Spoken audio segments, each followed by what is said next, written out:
Catch the spirit of the game, the Hastings Sodbusters. So proud of the guys, just kept clawing, kept fighting back, and I'm beyond proud of them. He sends a high fly ball to deep right center field. No one's going to catch that. It is going way back, and that is out of here for a home run. Luke Cossey, a monster shot, clears the 405 sign. Our first home run at Duncan Field since 2023. Touch 'em all, Luke Cossey. Our fans recognize that, and they know that it's a family atmosphere at our place, and that's what we like. One run will score. Here comes a second run home.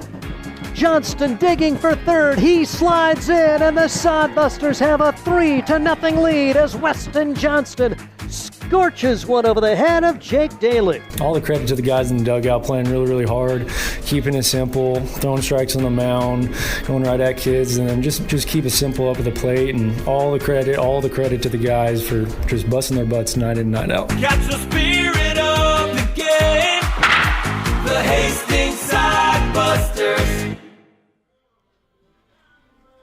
It's time to put an end to this 4th of July weekend with some more Sodbuster baseball as they go for the series win against the Plainsmen Baseball Club tonight. Welcome to beautiful, spacious, and historic Duncan Field on this Sunday evening.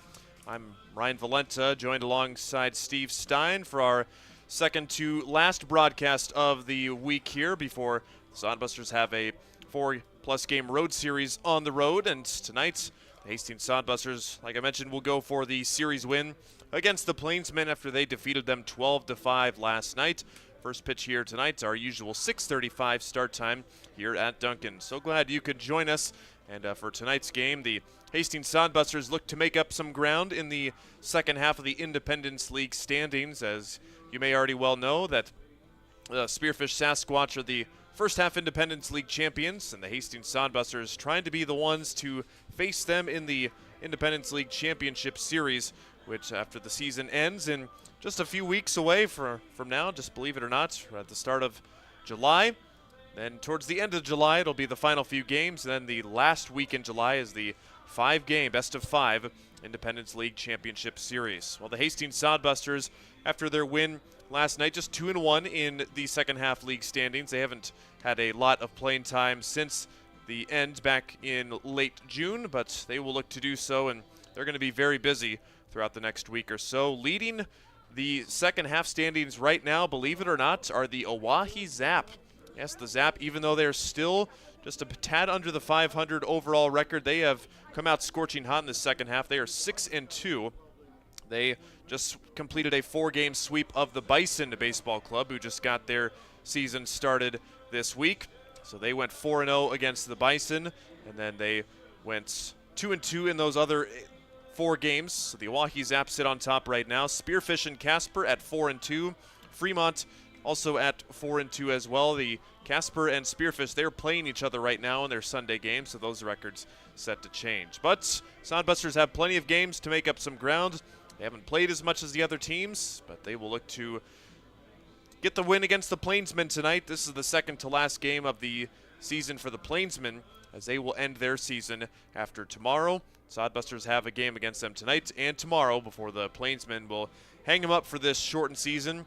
Meanwhile, the Sodbusters, after today and tomorrow's games, they will go on the road for a handful of games. They will have Tuesday off. Then they will go to Oahe for 3 games, and then Fremont for 1 game before they return home for a very lengthy homestand. They will play 11 games in 12 days here at Duncan Field in the middle month of July. Coming up on our pregame show, we have our latest Sodbusters spotlights. Our own Steve Stein catches up with one of the Southern guys, Jet Hannaford. We'll hear more about his story and how he became to be a Sodbuster. After this break, you're listening and watching Sodbuster Baseball. Hi, I'm a baseball umpire. Now, my job can get pretty stressful.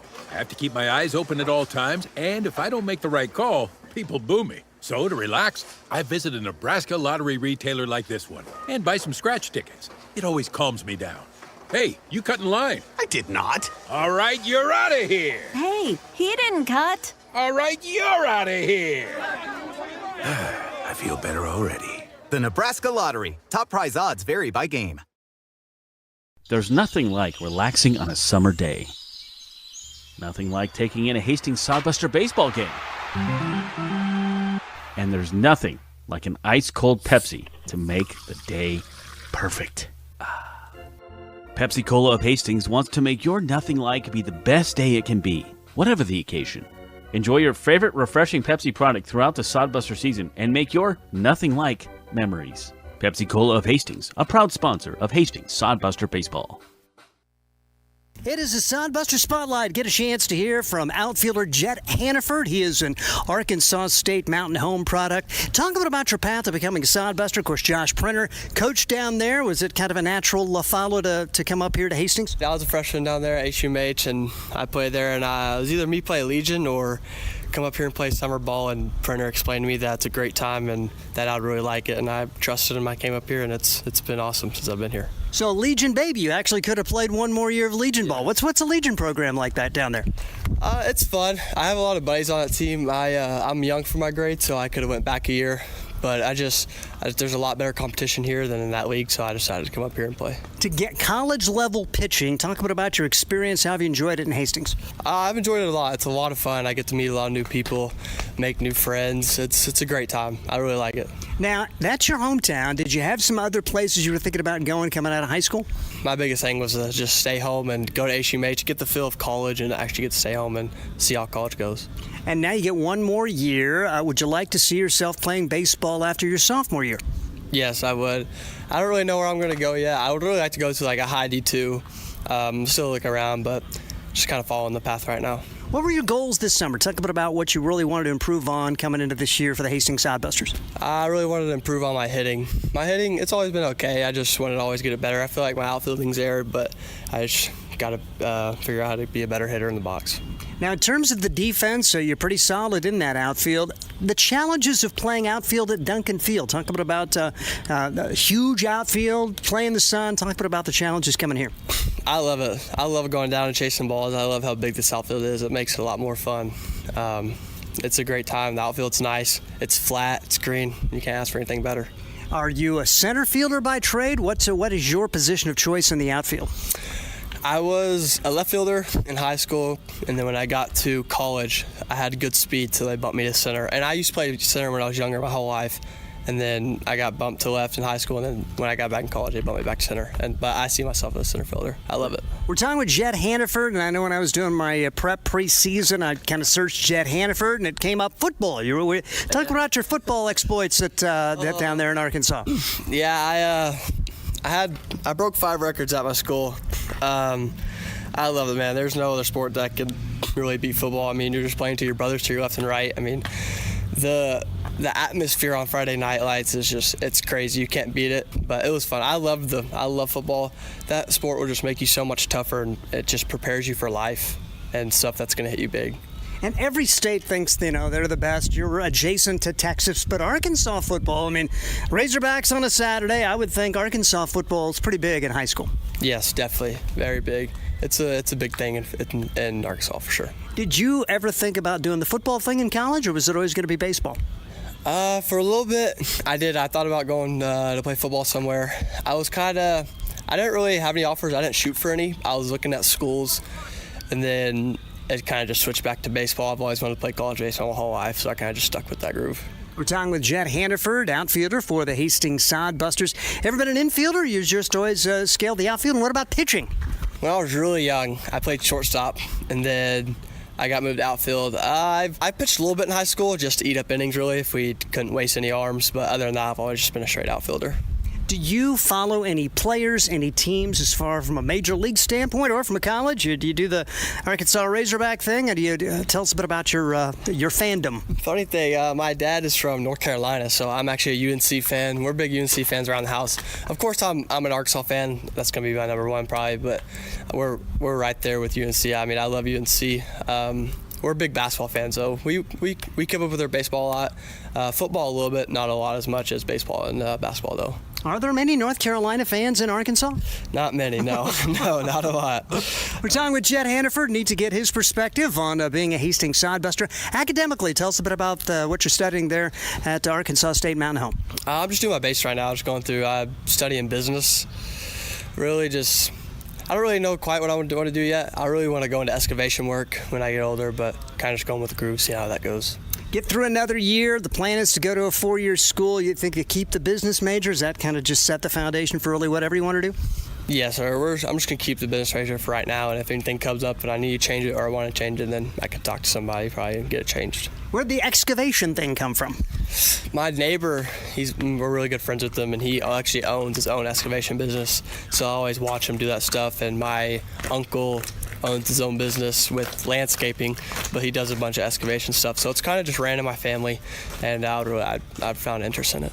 Do you see yourself eventually heading back home, or you got the family in North Carolina? Do you have a place where you'd like to live someday? Not really, no. I'd probably just stay home. I might go somewhere up north because the weather's a lot better, but I mean, other than that, I really thought anywhere else. You talk about the weather being better, but when you're playing baseball in Arkansas in the spring, or you're playing baseball in Michigan in the spring, you probably got to think Arkansas is a little better. Yeah, that's true.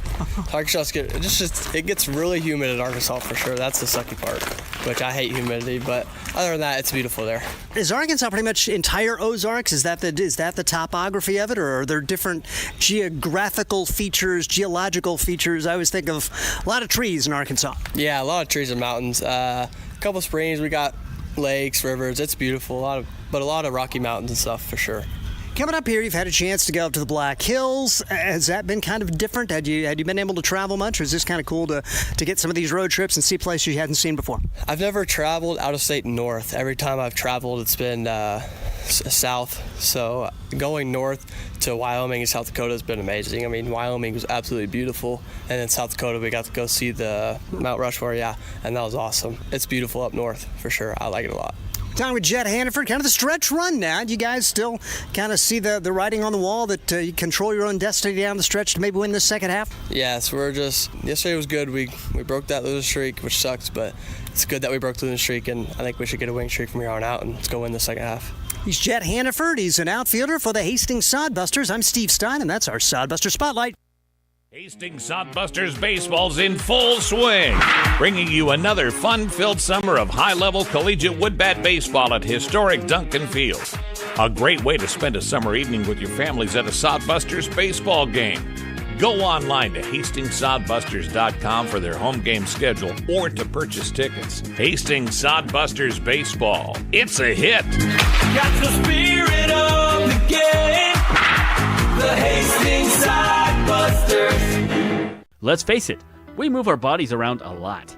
And sometimes things happen. A tweak, twist, pull, strain, ache, or pain. At Fisk Chiropractic and Sports Care, their goal is to restore your mobility, keep you moving, and ensure your rehabilitation is effective, efficient, and stress-free. Do you suffer from headaches and neck pain, lower back, or sciatica? Call Fisk Chiropractic and Sports Care today. Start to discover wellness through chiropractic care. Fisk Chiropractic Sports Clinic.com. Start feeling better now.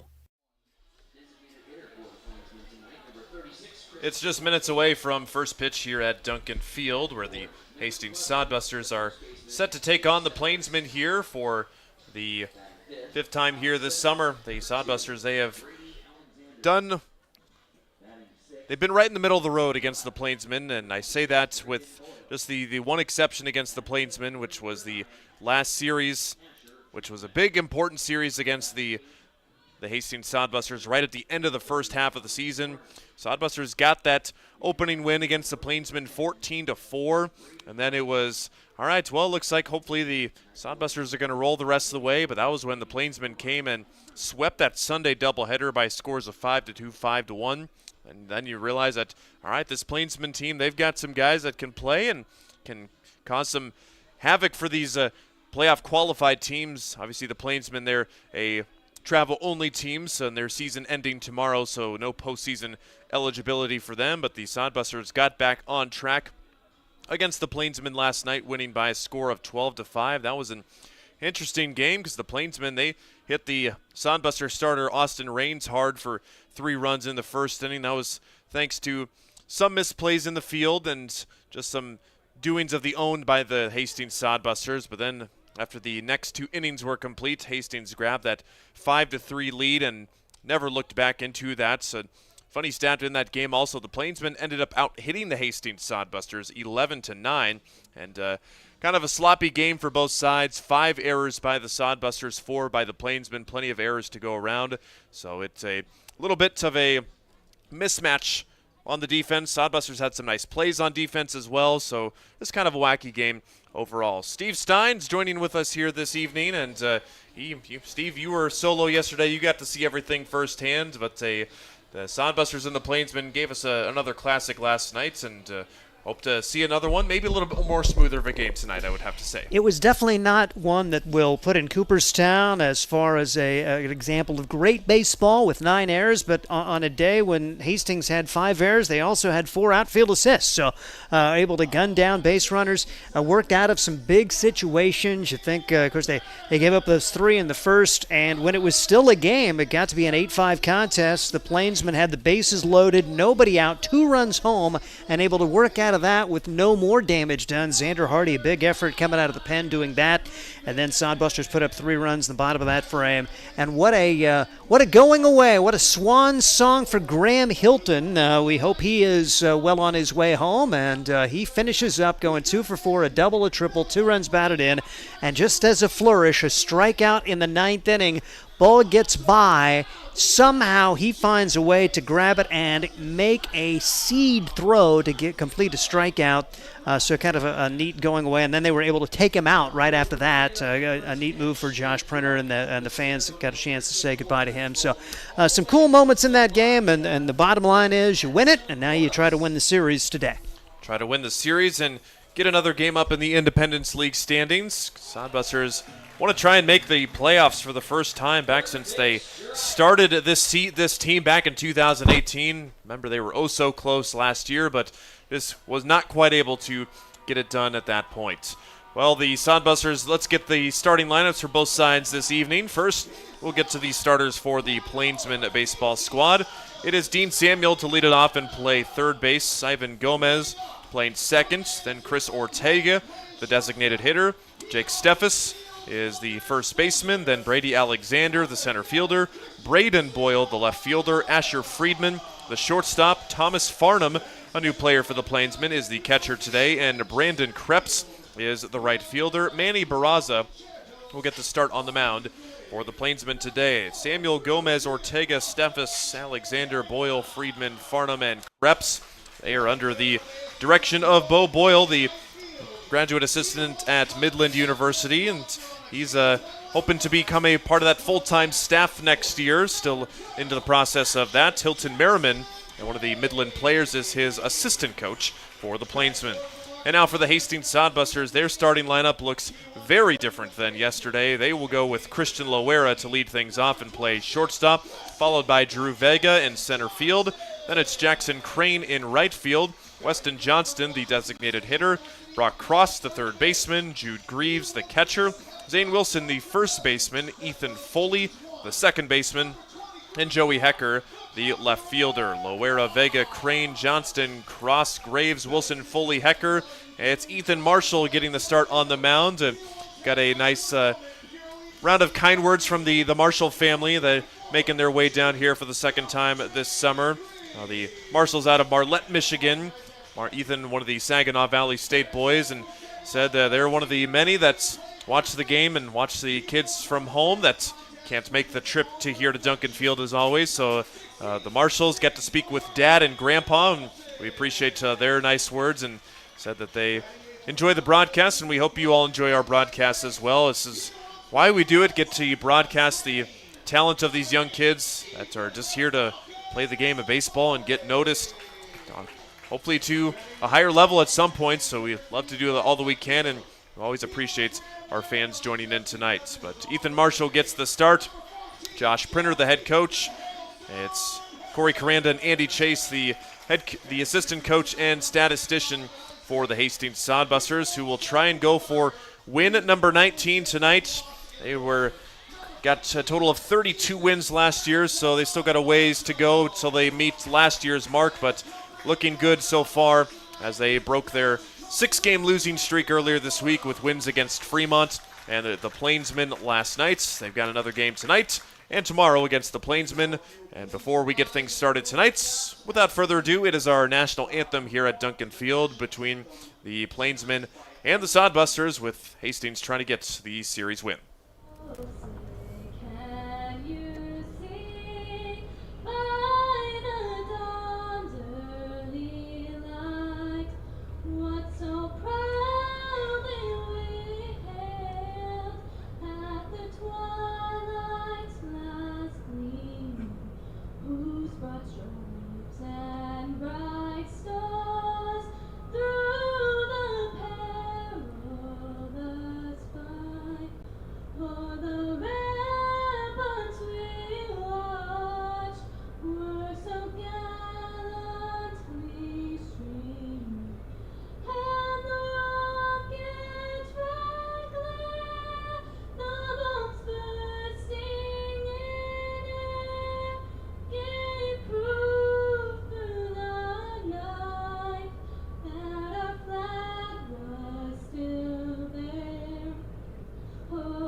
The Hastings Sodbusters set to play ball on this Sunday night, and like we mentioned, they've got the games tonight, tomorrow, and then they will have Tuesday off before their 3-day road series in Milwaukee and one in Fremont, and then it is go, go, go, the stretch of 11 games in 12 days versus the Prospects, the Bison, and the Moo, and then 2 games against Milwaukee on the road, and then that is going to be it for the Hastings Sodbusters in this 2025 season. It's been a pleasure spending it with you so far. We've got a big stretch of games coming up, so stay tuned. We've got lots of Sodbuster baseball coming up for the rest of the month of July.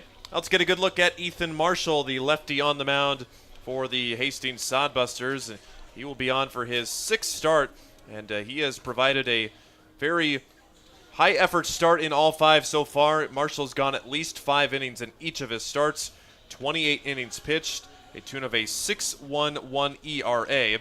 His last couple of outings have been a bit tough, which were well over a couple of weeks ago against Spearfish and Casper on the road. We did see Ethan pitch earlier in the week on Wednesday in the Cornhusker League Legion All-Star Games, which was an exhibition league, and he was one of the rarities, almost like a softball rule, where Marshall, he came on and pitched the 2nd inning, then he ended up coming back and pitching the last inning too. So it's like a softball replacement where you can take out your pitcher and bring them back in if you need to. Something you never see in baseball. Of course, that's against the official rules, but Marshall had some tune-up earlier this week, so even though he hasn't had an official start, then June 24th, the lefty will look to settle down the Plainsmen tonight, Steve. And it's kind of cool for him. His parents, his grandparents here, they said Wednesday, can we take Ethan with us? Yeah, because they have a chance to go to a vacation in Colorado, so he gets a chance to get away from baseball a little bit and probably see Colorado for the first time, the Michigan folks, so really neat opportunity for him, and gets back in town. By the way, you're starting tonight, so here we go. So he is fresh off a hopefully well-rested and well-enjoyed leisurely vacation. As Ethan Marshall, his first opponents will be Dean Samuel in the box, and that is strike 1 across the outside corner of the plates. Same umpires as last night, Daniel Roth behind the plate and Jim Langen doing the umpiring work out in the field. Called strike 2, quickly 0-2 on Dean Samuel. He was idle yesterday for the Plainsmen squad, but on the season for him, a .256 hitter. Ball 1 misses outside. It's 1 ball and 2 strikes to Dean Samuel. The Plainsmen 3-13, 2 of their wins coming against the Hastings Sodbusters. Look out, Hastings dugouts. That one gets into the dugouts on the foul ball. It looks like everybody is okay down there.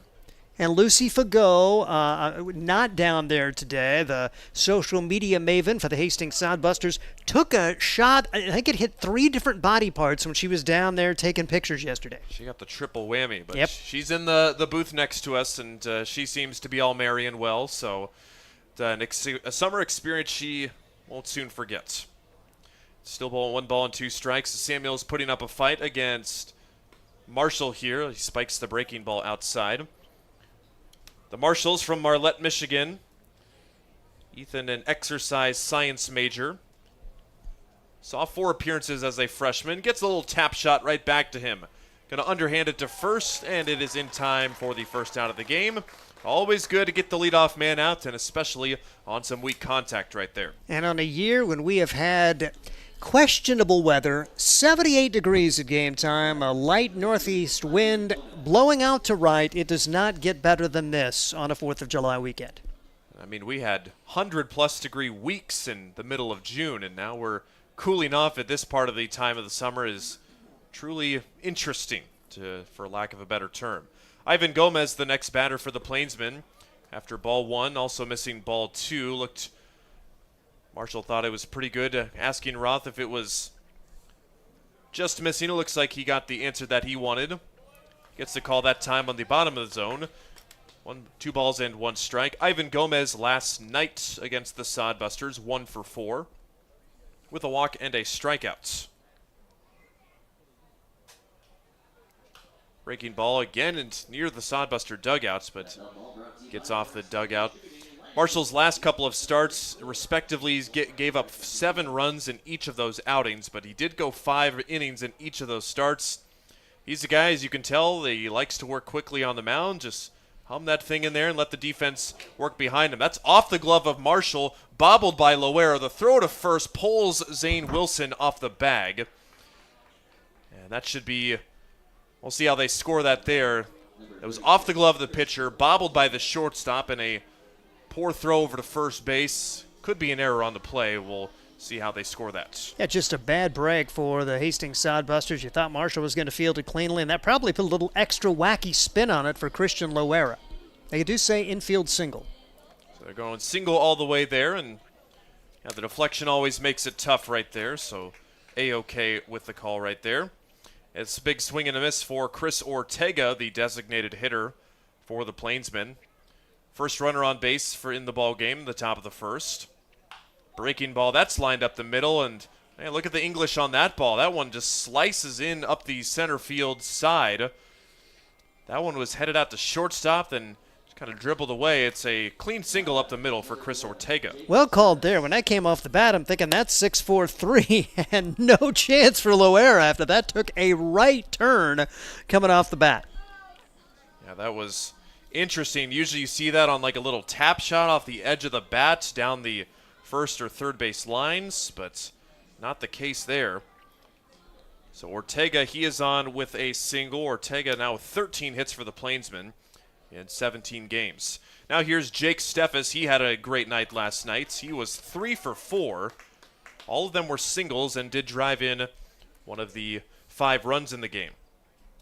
The Plainsmen looking for their first win in a week. Their last was on June 30th against Spearfish. Steffes quickly down 0-2.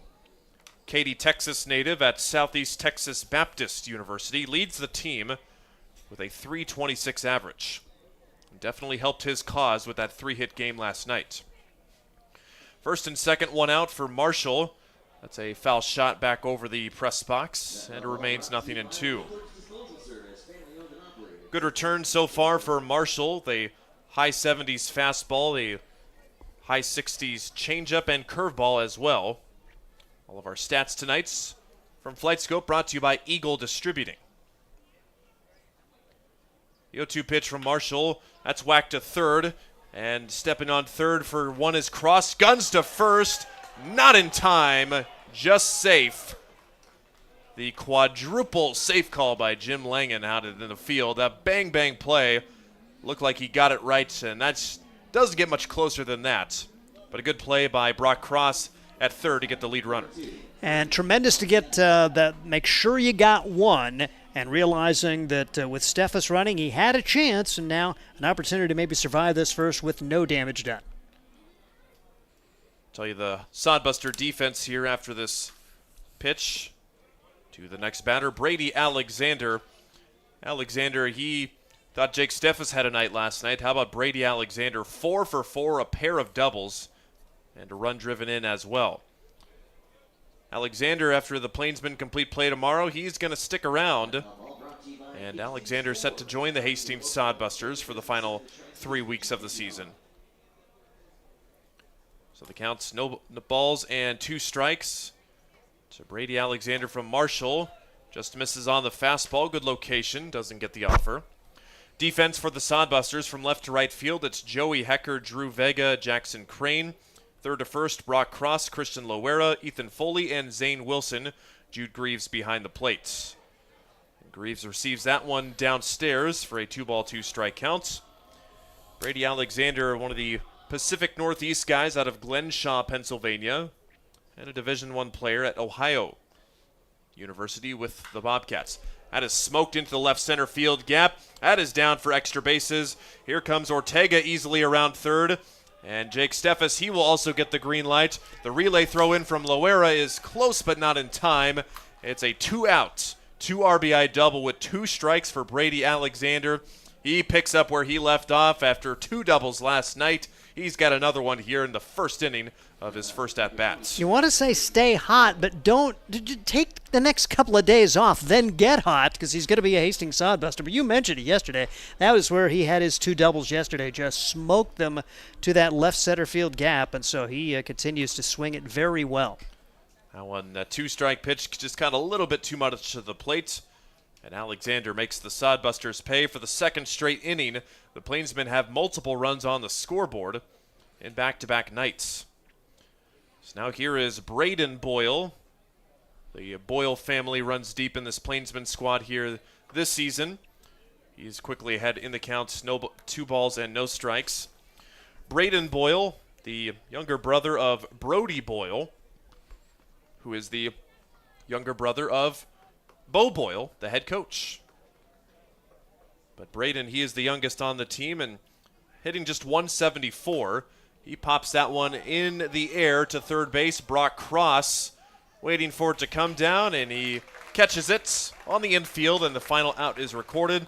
But 6 Plainsmen come to the plate. 2 of them score on 3 hits and 1 left. Sodbusters for the second straight game will look to come back from an early deficit here at Duncan Field. We'll return with the bottom of the first after these messages.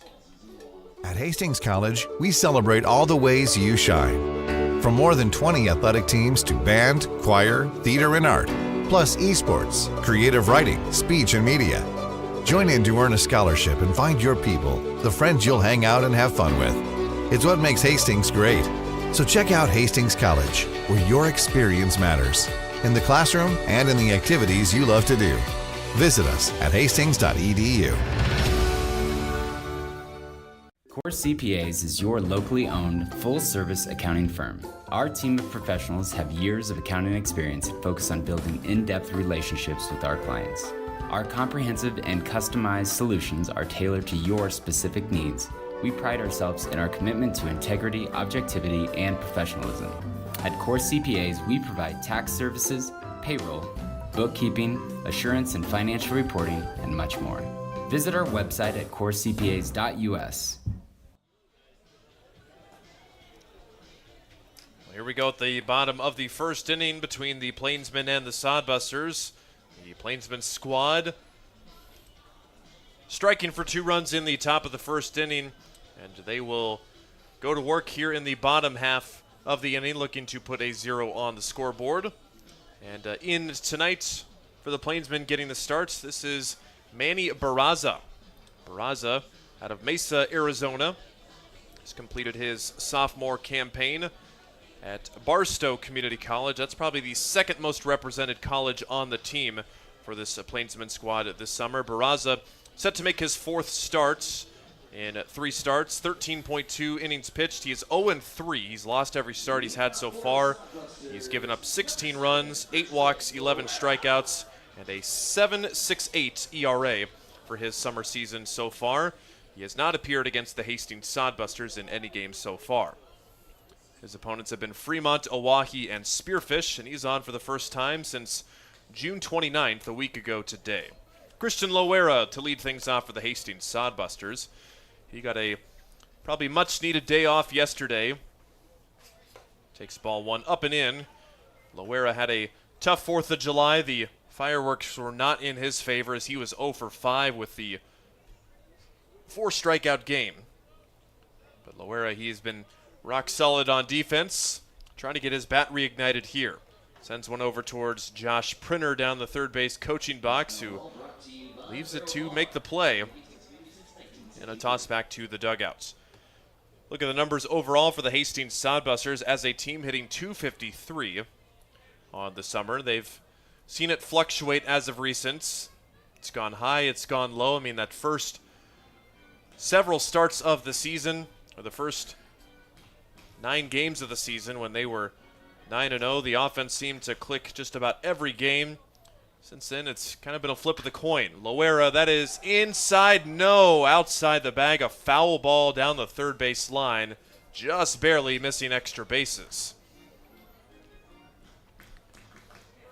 And when it's all going well for you, that's a fair ball, and you got yourself a double. When you're scuffling, that's foul, and you've got 2 strikes on you. It is definitely a little bit of a demoralizer. Loera has to reset after what he thought would have been a leadoff double. But Christian Loera on the season, a .289 hitter. He's right up there with the team leader in hits with 24 this season. 2-2 from Manny Barraza. Off speed, punched into shallow left center. That is trouble, and it falls in for a base hit in no man's land. There's a leadoff single for the Hastings Sodbusters, and for Loera, he gets on base. Maybe that gets him going. A guy who had a really good at-bat there, had the solid shot down the third base line, and just put that one in play. We'll see if they turn Christian loose now. It's a new catcher for the Plainsmen. They actually recruited a catcher today because they had 2 guys banged yesterday. Yeah, they had some guys that weren't able to stay with the team for the final 2 games of the season. So, yeah, behind the plate, Thomas Farnham is one of the Midland guys, which is where the head coach Bo Boyle is from. Loera, not a huge lead, but he's running. Pitches in the turf, so no chance. Loera dives in head first as a precaution, and he does have a stolen base. That is number 5 this summer. Sodbusters stole 4 bases yesterday, including Chase Phillips, who went 3 for 3 stolen bases yesterday. Now Drew Vega, he's the guy at the plate after taking ball 1. Vega was idle in yesterday's game, as were most Sodbuster players. Breaking ball falls in there for strike 1. 1 ball and 1 strike. Vega on the 4th of July against Fremont was 2 for 3 with a pair of walks.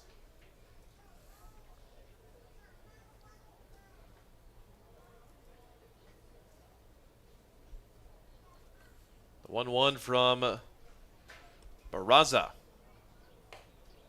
High and tight, almost clipped the elbow pad. It's 2 balls and 1 strike. The Sodbusters can win this one. They would guarantee themselves at least a season split with the Plainsmen. Teams are 2-2 against each other right now, with today and tomorrow still to come. Barraza takes a look at Loera. Vega fouls that off, and the Sodbuster dugout, stay on your toes. That is the 3rd foul ball hit right into it already in this first inning.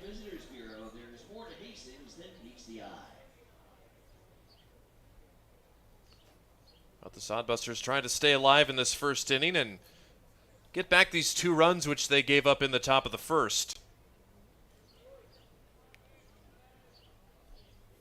Vega with an even 2-2 counts. Barraza's delivery. It's a breaking ball. It's a good stop by Farnham behind the plate to keep the runner at second, and now the count is full. Well, this is kind of a situation where maybe we've seen in the past head coach Josh Printer might call a hit and run, or maybe just a straight steal by Loera, maybe put some pressure on the new catcher early on. Loera with a decent lead. The payoff pitch, he's not going, and it's downstairs. Excellent take for Drew Vega to work the no-out walk. One thing we've seen a lot out of Josh Brenner in the third base coaching box is a double steal with runners at first and second, and with really good speed on the bases. A right-handed hitter, that certainly could come into play in this particular at-bat for Jackson Crane. And Jackson Crane, he's a good situational hitter too. He had a pretty torrential start to the start of his 2025 Sodbuster season. That gets away from Farnham. Everybody moves up on the wild pitch. Farnham kept it close, but not enough for the blazing speed of Christian Loera and Drew Vega. Now 2 runners in scoring position for the Hastings Sodbusters with nobody out. Going to see the catcher go out and visit. It was it was a scary night. It was a sad night for Plainsmen catchers yesterday as Brian O'Connell was shaken up in the first inning, had an arm injury. He tried to stay with it, but then came to the plate and took a swing and just couldn't get it going. His backup then, Easton Mitchell, took a shot off the bone as he took a hit batsman off the foot. He stayed in the game, but you had both of those guys banged up yesterday, so they were actually calling for catchers for the Plainsmen, and this guy steps in there, Thomas Farnham. That's a ground ball to the shortstop, Asher Friedman. A run will score. The throw over to first does get the runner there. That's an RBI ground out for Jackson Crane, and the lead is cut in half here in the bottom of the first, 2-1. Good job for Jackson Crane to find a middle infielder to ground that ball to. Now you've still got a runner in scoring position and just one man out for your leading RBI guy on the season. So Loera crosses the dish. Vega has to stay put at second, and that leading RBI guy, Weston Johnston, he's got 22 of them. Also still leads the team when team average and hits, a .346 hitter, 28 hits in those games. First pitch missing for ball 1. Weston Johnston in last night's game, he recorded his 4th triple of the season. He is a guy that doesn't look like a triples build type of guy, but when he can smoke that baseball over people's heads or wherever to all parts of the field, especially to that right field side where he fouls it off to. Johnston, a right-handed hitter, he's got very big opposite field power. So 1 for 2 last night with a run driven in. He also walked twice.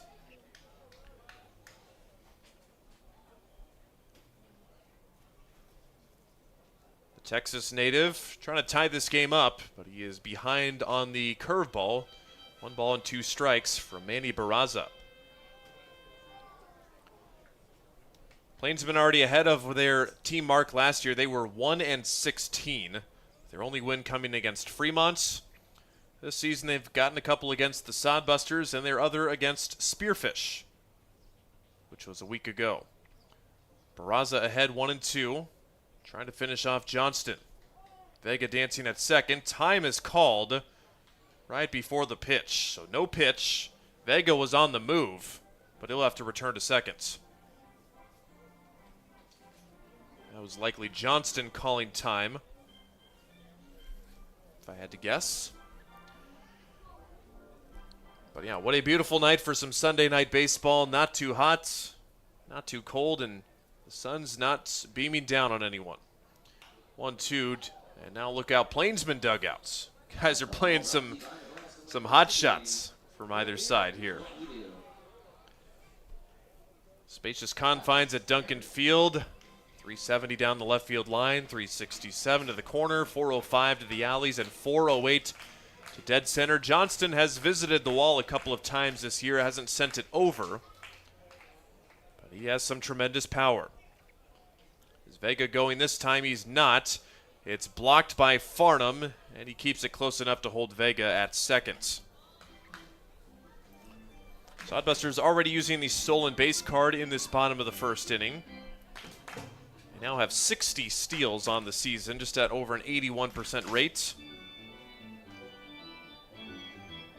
I feel like the stolen base rate has gone down a little bit as the season has gone on. They've been a little bit more conservative, but still using it at the perfect time. Swing and a miss, strike 3. The breaking ball takes care of Johnston. Pretty well located on the outside corner by Barraza. His first strikeout tonight. Big second out, but Brock Cross has been swinging it really well. Still a 2-out RBI opportunity. Brock Cross has gotten the past couple of days off. On the season for him, a .296 hitter. 21 for 71. 5 doubles and a homer. Tap shot in front of the mound. It's tough for Barraza. Has to throw into the runner, but he doesn't get him. Cross legs out the infield single, and that ball had some pretty weird spin on it too. Barraza had to shift to his left at the last second. Don't think he got the read of that as well. Bang, bang play at first goes in favor of the Sodbusters. Unfortunately, they couldn't have gotten Vega to third before that. Otherwise, he scores easily. But now runners at the corners, and it'll take a 2-out hit from Jude Greaves. Or don't discount. Try to get a double steal right here and get Vega home from third. The second hit of the inning for the Sodbusters. They had 9 hits in total last night. And there goes Cross. No throw down. This pitch is called a strike. And it'll be 2 in scoring position for the Sodbusters. Didn't look like that was a play where they were going to try and get Cross hung up and maybe get Vega home. So just a straight steal. And for Brock Cross, that's his first stolen base of the year. So back to the windup for Barraza. At the plate, Jude Greaves. Didn't play on Friday's game and came on late as a defensive replacement in the 9th inning last night.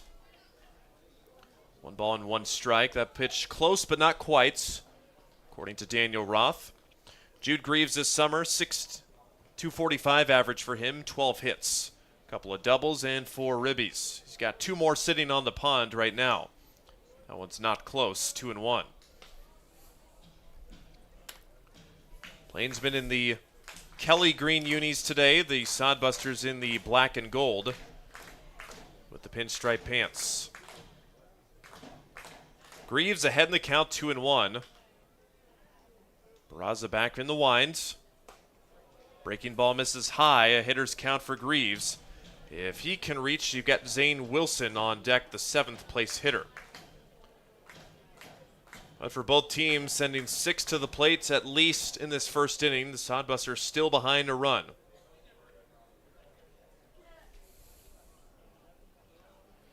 Barraza's 25th pitch of the inning. But it's ball 4. Gets away. Vega thought about coming home, but he will stay put. It's the bases loaded on the second walk of the inning by Barraza. Greaves aboard. A decent inning here for Thomas Farnham behind the plate. He has stopped several balls and saves a run right there, and we'll see if Zane Wilson can come through here in a big spot. Zane Wilson, he is trying to give the Sodbusters this game tied up or even the lead, perhaps. Wilson got Friday off and also came on as a defensive replacement last night and has not seen an at-bat. Misses high. Wilson, a little bit of a struggle at the plate this summer, hitting .074. He's just 2 hits in for 27 appearances, but he had 14 hits in 32 games for Saginaw Valley State in his freshman year. Barraza misses with that one, so it's 2 balls and no strikes. Wilson has been patient at the plate as of recent as well. He's got 4 walks in his past few games. So he can work the counts, just try and keep the line moving. It's high and tight for ball 3. Doesn't look like Barraza's too fond of the ball calls by the home plate umpire. That one could visually see him throwing his arms out, wondering where it was. 3-0, no place to put Wilson. That one does find the zone for strike 1. Of course, the situation you're going to be taking all the way there. A walk does mean a run here in this first inning. Bases loaded with 2 outs, 2-1 Plainsmen. The pitch from Barraza. Drops it in there for strike 2.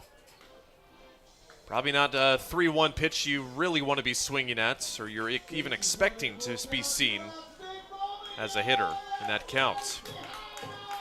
So now it is a full count pitch. Barraza has worked it back. Huge spot in the game already. The pitch. That is popped in the air down the right field line. Krebs coming in foul territory, and he makes the catch inside the play, the playing field. Wilson fouls out, and the Sodbusters leave the bases loaded in the first inning. They do get 1. It's the Plainsmen on top after a full inning of play, 2-1. We return to the top of the second after these messages. Blue Fork Kitchen features elevated comfort food in a family-friendly, fast casual environment. With a full menu, you can sit down for a nice meal or order online for pickup. From salads and wraps to burgers and steaks, Blue Fork Kitchen has your kind of food. Open Tuesday through Thursday, 11 to 9 p.m., and Friday and Saturday, 11 to 10 p.m., with a special brunch buffet Sunday from 9 to 2 p.m. Blue Fork Kitchen is located in the Cimarron Plaza, 38th and Osborne Drive in Hastings. Like them on Facebook. Make your next pit stop at the Coach's Corner, a friendly staff and a deep lineup of snacks. You can find Coach's Corner in North Hastings on Osborne Drive East. More than just a gas station, Coach's Corner is the place to get delicious pizza made fresh for you and your family. Don't take our word for it. It's so good it'll be featured at selected Sodbuster home games this season. For a convenient and clean experience, be sure to check out the new convenience store in North Hastings, Coach's Corner. Well, if there was some way in Vegas to bet on a no-runs first inning game here tonight, if you did bet on that, you're sore out of luck. Both opponents are on the scoreboard here in this first inning. The Nerfies, as the nerd gambling world likes to call it. No runs in the first inning. A legitimate stat there, but 2-1 is your score after the first inning. Both teams getting on the board with a few hits, 3 for the Plainsmen, 2 for the Sodbusters, and it is the bottom of the order coming up for the Plainsmen as we start off this top of the second inning. What is it? 1-800-QUIT now? Is that it sounds like? Do you have a little problem there, man? If you know that those kind of stats, bet 1-800-BET-OFF. Sorry about that. Okay. It's the scrolling on social media, seeing the obscure bets that some people place. I mean, they're depending on who the pitchers are for some major league games, they will bet on that neither team will score a run in the first inning just because those pitchers are so good. But not here in the Independence League. We don't have that. Don't have that opportunity yet. That's this day and age. You don't know. Yeah. Hey, with the day and age of NIL and all that stuff now, who knows? Sports betting of the Independence League coming to a league near you in the future. Maybe not, maybe so. Anyway, back to our game. It's Asher Friedman for the Plainsmen, the 7th spot hitter. It's 1 ball and 1 strike. You can hear the exuberance of the fans. Friedman is tonight's beer batter at Duncan Field. When the beer batter strikes out, all fans of legal drinking age can get some pretty sweet deals on beer here tonight. Beer batter struck out yesterday, 12 out of 18 for the year if you're keeping track of that stat. I don't know about the betting options for that either. 66%. Yeah, we'll have to come up with the line for that on our own. 2-2 backdoor breaking ball, and it's spit on by Friedman, who watches it go by. 3-2 on the beer batter. Friedman last night, 1 for 3 in the game. He did drive in a run on a sac fly. 3-2 lined into center field over the head of Loera. And that is a base hit to lead off the second inning by Asher Friedman. He's got a hit in back-to-back nights in this series. Friedman going to be headed on to D1 Alcorn State. They've got a few of the D1 guys for the Plainsmen as they wrap up their season with 2 more games. So Friedman on first, and here is the first at-bat for Thomas Farnham. Farnham from Bullhead City, Arizona, but joins the Plainsmen team for the final games of the season. Today and tomorrow, if we mentioned that a couple of their catchers got dinged up last night. That is off the facing of the press box. And back into the spot of the first row seats. Thomas Farnham did not play in any games against or for Midland last year or the year before.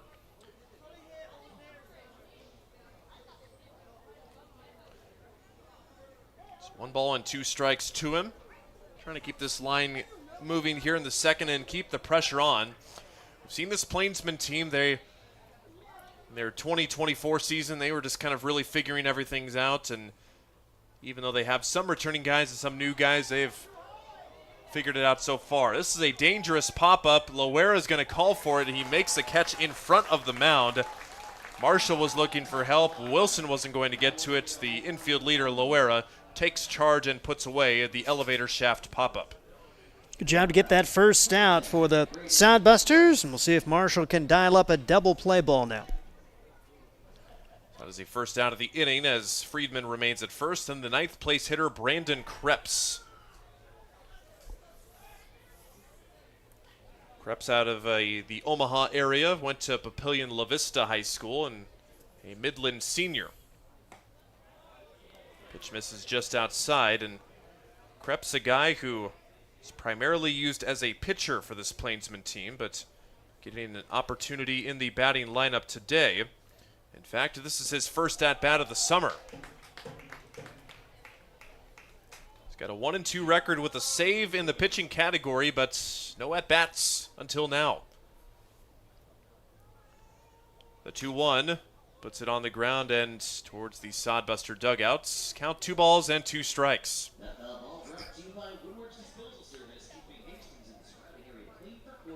Krebs had a 4.81 ERA in 24 innings for the Warriors of Midland here this past spring. Ethan Marshall's 2-2 upstairs, and the count runs full. So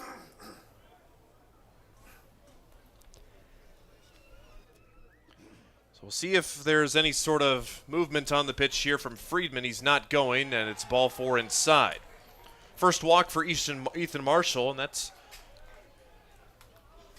sends us back to the top of the order after the 9th place hitter walks. Of course, Ethan Marshall didn't know that, but that's really disappointing to walk the guy who was technically a pitcher only until that at bat.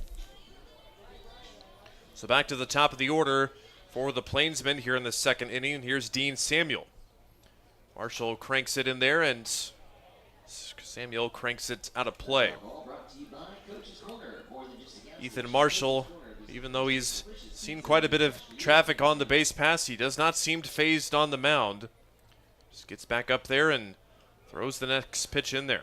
Ball 1, 1 ball and 1 strike downstairs.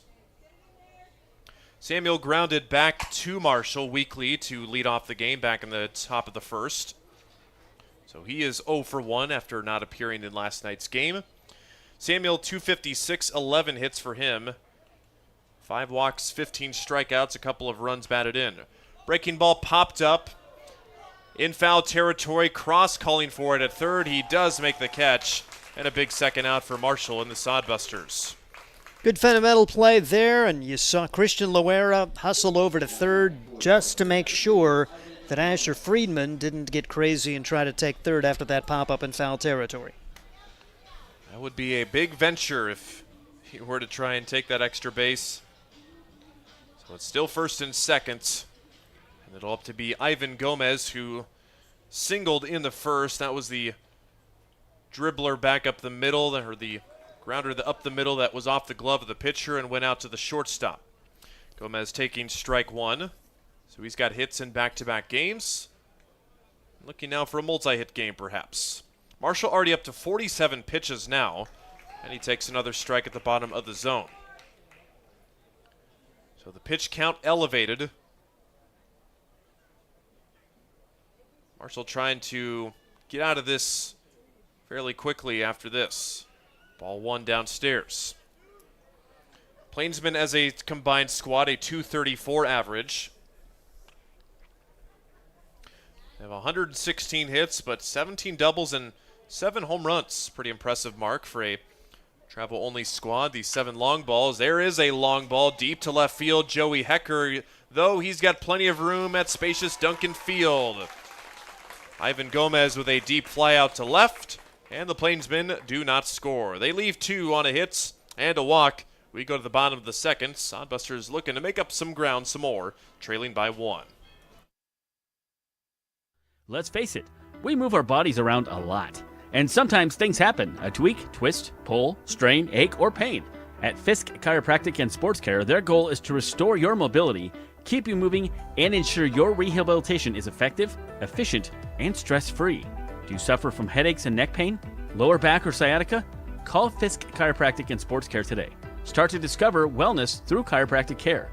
Fisk Chiropractic Sports Clinic.com. Start feeling better now. Hi, I'm a baseball umpire. My job can get pretty stressful. I have to keep my eyes open at all times, and if I don't make the right call, people boo me. So to relax, I visit a Nebraska lottery retailer like this one and buy some scratch tickets. It always calms me down. Hey, you cut in line. I did not. All right, you're out of here. Hey, he didn't cut. All right, you're out of here. I feel better already. The Nebraska Lottery. Top prize odds vary by game. Bottom of the second inning, 2-1 Plainsmen, your score on Sodbuster Baseball. The sun making a bit of an appearance here this evening. We've been mostly overcast throughout the afternoon/evening. But we are getting some rays of sunshine. We'll see how that affects the defense here for either side because, as we know, the left side of the infield and outfield here at Duncan can provide some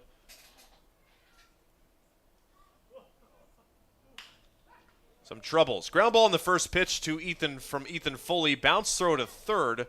From third, Dean Samuel to Jake Steffes. Ethan Foley, the Grand Island guy, he bounces out on the first pitch in the second.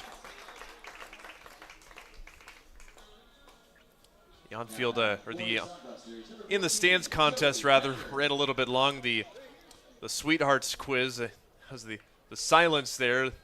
Jason Frew waited for the pitch and then finished her up there. Now the ninth place hitter, Joey Hecker, after Foley grounded out on the first pitch, takes ball one upside. Joey Hecker from Pullman, Washington, will be an incoming freshman at Washington State University this fall. Plans to play baseball in the spring in 3 games. Hecker with a singular hit. A few strikeouts, and he's also been hit by a couple of pitches. Hecker came on as a defensive replacement last night. Did see a plate appearance, but he was hit by a pitch and did not play in the 4th of July game on Friday. The lefty takes strike 2 on the outside corner. Manny Barraza looking for a shutdown inning after he allowed a run in the first. The 1-2 pitch. Waits on the breaking ball. Hecker pops it into shallow left center field, and it's another blue base hit. The left fielder kicks it away, but it's not far enough. There's the second hit of the summer for Joey Hecker on a Bermuda Triangle single in the outfield. If he got the scouting report from Christian Loera, because it almost hit the exact same spot in the outfield that Loera's first inning single resulted in, and Loera would score the Sodbusters' lone run. And here is the aforementioned Loera. So the first and ninth place hitters, bloop singles in the exact same spot. The Sodbusters with 3 hits, their first time through the lineup. And Loera shows bunt. He fouls it off of the catcher. Goodness gracious, another Plainsman catcher got a piece of a ball there. Not sure where it caught Thomas Farnham, but might have been a hand or it looked like it was somewhere where there wasn't padding. And we may be going after another catcher for tomorrow. Brian O'Connell got hurt yesterday.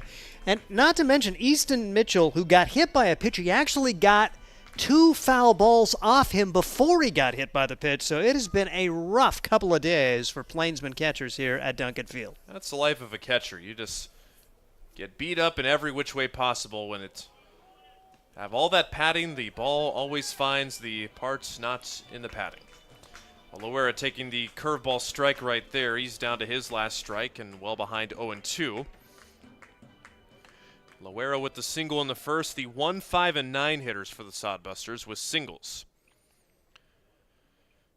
Hecker at first. Barraza's 0-2.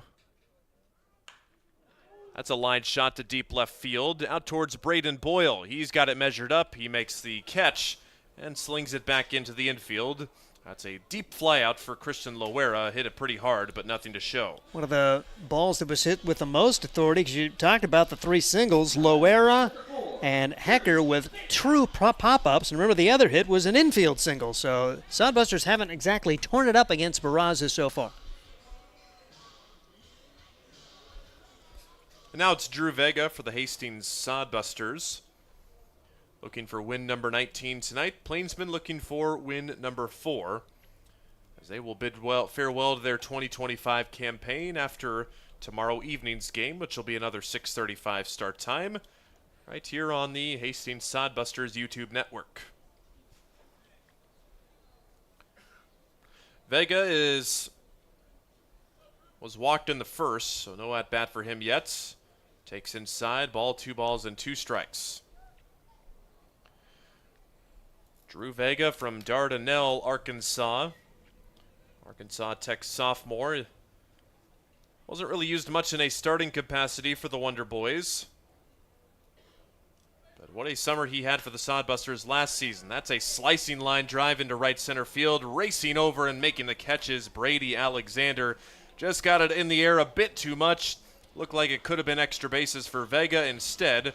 Both sides are turned away, scoreless in the second. 2-1 Plainsmen still in front. We'll be back in a few moments.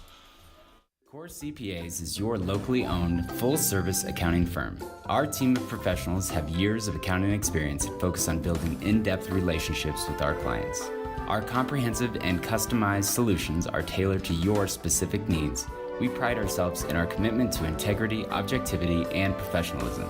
At Core CPAs, we provide tax services, payroll, bookkeeping, assurance and financial reporting, and much more. Visit our website at corecpas.us. At Hastings College, we celebrate all the ways you shine. From more than 20 athletic teams to band, choir, theater, and art, plus esports, creative writing, speech, and media. Join in to earn a scholarship and find your people, the friends you'll hang out and have fun with. It's what makes Hastings great. So check out Hastings College, where your experience matters, in the classroom and in the activities you love to do. Visit us at hastings.edu. 2-1 your score. The Hastings Sodbusters trailing right now. Ethan Marshall will look to try and keep it the same score for at least another half an inning. And for innings 3 and 4, we turn you over to the one, the only, the Steve Stein. Ethan Marshall will be throwing his 50th pitch as he takes the hill here in the third inning, going against 3, 4, and 5 of the Plainsmen. The Plainsmen have already amassed 4 hits and 2 runs against Marshall, as it'll be Ortega, Steffes, and Alexander. Pretty tough part of the lineup right here. If you can get through this part of the lineup, you have a chance to have some success. Ortega's been pretty good throughout his summer campaign, one of their leaders, a returning player for this Plainsman squad from a year ago, as Ortega, a senior at Midland University from California, communication studies major, leads the team with 4 doubles and one of the top RBI guys, knocking in 10, and takes the pitch outside for ball 1. 1 ball and no strikes on Ortega. Chris 3 for 11, including a multi-hit game against the Sodbusters in the season series opener when Hastings won a 14-4 run rule game. Watches this one go by for strike 1, doing the DH role today. And then Steffes and Alexander have been white hot as those 2 guys await in this inning. 1-1 delivery, just misses outside. 2 balls and a strike on Chris Ortega. Daniel Roth, home plate umpire for the second straight day. Jimmy Langan doing the field. Pitch breaks in low, 3 balls and a strike. Marshall does have 1 walk. He has not struck out anyone and needs to bring 1 here or walk his second. Puts it in the middle of the plate, and it's popped foul. And Jude Greaves over to give it a look, and it hits about 2 feet this side of the netting, so it goes to 3 balls and 2 strikes. Jude Greaves and Weston Johnston, it sounds like at this point those 2 guys are going to basically split the catching duties. It doesn't sound like Brock Cross is going to be involved in the catching as much. He would be a third option. At one point, the Sodbusters had 5 catchers in the fold. 3 balls, 2 strikes. First man to bat here in the third is Chris Ortega. And the delivery, high and tight. Leadoff walk, and the Plainsmen, they've had traffic around Marshall throughout this one, and a leadoff man aboard for the second time in 3 innings. Yeah, they've just been really working counts and getting in everything for that matter, where nothing's come easy for the Sodbuster pitching staffs, what I'm trying to say here. The Plainsmen have been putting together quality at-bats, and like we mentioned, they've been driving up the count of Marshall pretty good here. And Jake Steffes, a pair of 3-hit games against the Sodbusters this year. He's first pitch swinging, and this could be a big first out, as retreating into short right field is the second baseman Ethan Foley for the first out. So Steffes, that is a large first out. Jake Steffes raised his average about 50 points yesterday, up to 326 with that 3 for 4 day. He went 3 for 3 in the last game of a doubleheader when these 2 teams met. And it's going to be Brady Alexander up there now as he had a 2-run double his first time up. Takes the first pitch down low for ball 1. 1 ball and no strikes. Brady Alexander had a weird day yesterday. He went 4 for 4. 3 of his 4 hits ended up producing outs, as his first hit was a double, but he tried to advance it to third, so he was thrown out. His next 2 base runners were thrown out on the hits. One was thrown out at home, one was thrown out at third, so he had a productive day by all accounts, but the Sodbusters able to get outs with great outfield play. Heading the count here, 2-1. Watches this one go by for ball 3. 3 balls and a strike. Marshall trying to be careful with Alexander as he not only has been hitting, but hitting for extra bases as he gets the 2 doubles yesterday.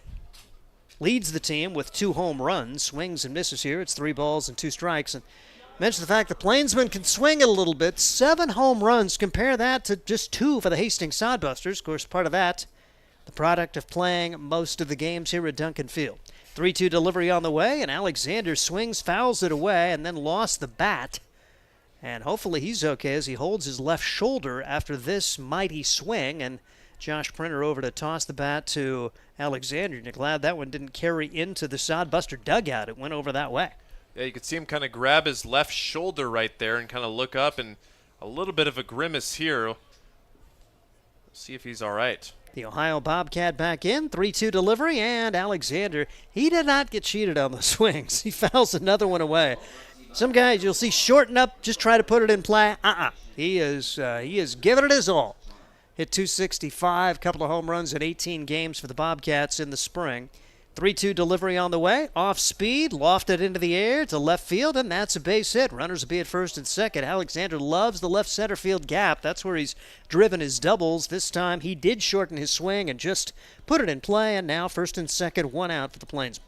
Well, Sodbuster fans might not like to see him now 6 for his last 6, but he will hopefully carry over that hot streak to the Sodbusters when he comes over to them in a couple of days. Yep, he'll play one more. The Plainsmen will end their year. The plan was when he signed with the Plainsmen that he would be a Sodbuster after that contract ended. Here's Braden Boyle taking the pitch outside for a ball. 1 ball and no strikes on Boyle, who popped up to the third baseman his first time up.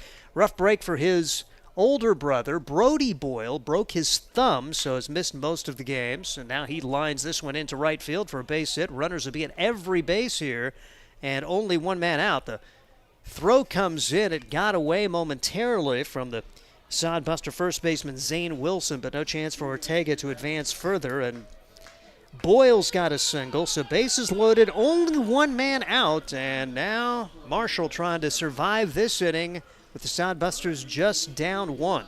Yeah, pitch count getting up there, no action in the bullpen.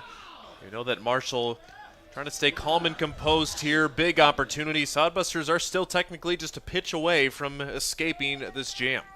As Friedman has singled his first time up against Marshall, off-speed pitch just out of the zone. 1 ball and no strikes on Asher. Former Cecil College Seahawk. They went 28-25 in the spring. 1-0 delivery, slashed foul on the right side. 1 ball and 1 strike. He is the beer batter here at Duncan Field. Hastings Sodbusters, the Plainsmen squaring off. They've split their 4 games so far this year. 1-0 delivery on the way and fouled away. We see Marshall a strike away from a huge strikeout if he could find a way with the bases loaded and only 1 man out. Friedman, 3 for 10 against the Sodbusters coming into today, now 4 for 11 after his first inning hit. 1-2 delivery, high and tight, nearly hit him. And 2 balls and 2 strikes. If you like the odds, since we've talking gambling, he's not had more than 1 hit in any of his Sodbuster games, and he's already got 1 hit today. And there's called strike 3. Marshall finds the outside corner to get his first strikeout, and there are 2 outs in the inning, and the fans are happy because there's some sort of beer special now. Great pitch by Marshall. Went with a backdoor breaking ball, and no problem with that there. No argument. Friedman knew it, that he was caught looking there. Looked like he was looking for something else there, but believe it or not, the first strikeout of the night for Ethan Marshall. Here's Thomas Farnham. He popped to the shortstop his first time up. Big spot here in a 2-1 ball game, and that right on the outside corner for strike one. Thomas Farnham mentioned he plays his college ball at Midland, part of their JV program, and was called into action today when the Plainsmen lost their top two catchers. This one popped foul and out of play, and it's quickly 2 strikes on Thomas Farnham. And Marshall trying to pull a escape act here as bases loaded, 1 out. He gets the second out and trying to get the third here and keep it a 2-1 game. All of the action coming in the first today. As Marshall comes set, left-hander, brings it home. Curveball never broke as it just spun out of the zone. 1 ball and 2 strikes on Thomas Farnham. He's an accounting major. Ortega leads away from third as the pitch comes in, and this is looped into short right field. Going back, making the grab is Ethan Foley. He gets a couple of putouts here in this third inning. And the Plainsmen do not score. No runs, 2 hits, 3 men left. We head to the bottom half of inning number 3. It's still Plainsmen 2, Sodbusters 1, and this is Sodbuster Baseball. Hastings Sodbusters Baseball's in full swing, bringing you another fun-filled summer of high-level collegiate woodbat baseball at historic Duncan Field. A great way to spend a summer evening with your families at a Sodbusters baseball game.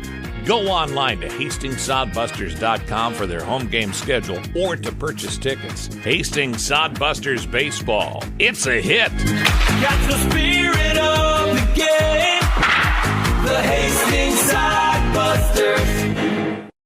There's nothing like relaxing on a summer day. Nothing like taking in a Hastings Sodbuster baseball game. And there's nothing like an ice-cold Pepsi to make the day perfect. Pepsi Cola of Hastings wants to make your nothing like be the best day it can be, whatever the occasion. Enjoy your favorite refreshing Pepsi product throughout the Sodbuster season and make your nothing like memories. Pepsi Cola of Hastings, a proud sponsor of Hastings Sodbuster Baseball. Out of the bottom half, inning number 3, the Plainsmen lead the Sodbusters 2-1. It'll be 3, 4, and 5, Crane, Johnston, and Barraza. And Manny Barraza does not look like a guy who's got a 7.7 ERA for the team that he's pitching for, but that's the case as he has done a nice job the first couple of innings. 42 pitches thrown. Sodbusters got to him with a run on 2 hits in the first. Had a 1-out single in the second, but nothing else. And now Jackson Crane, who does have the run batted in for the Sodbusters, will come to the plate for Hastings.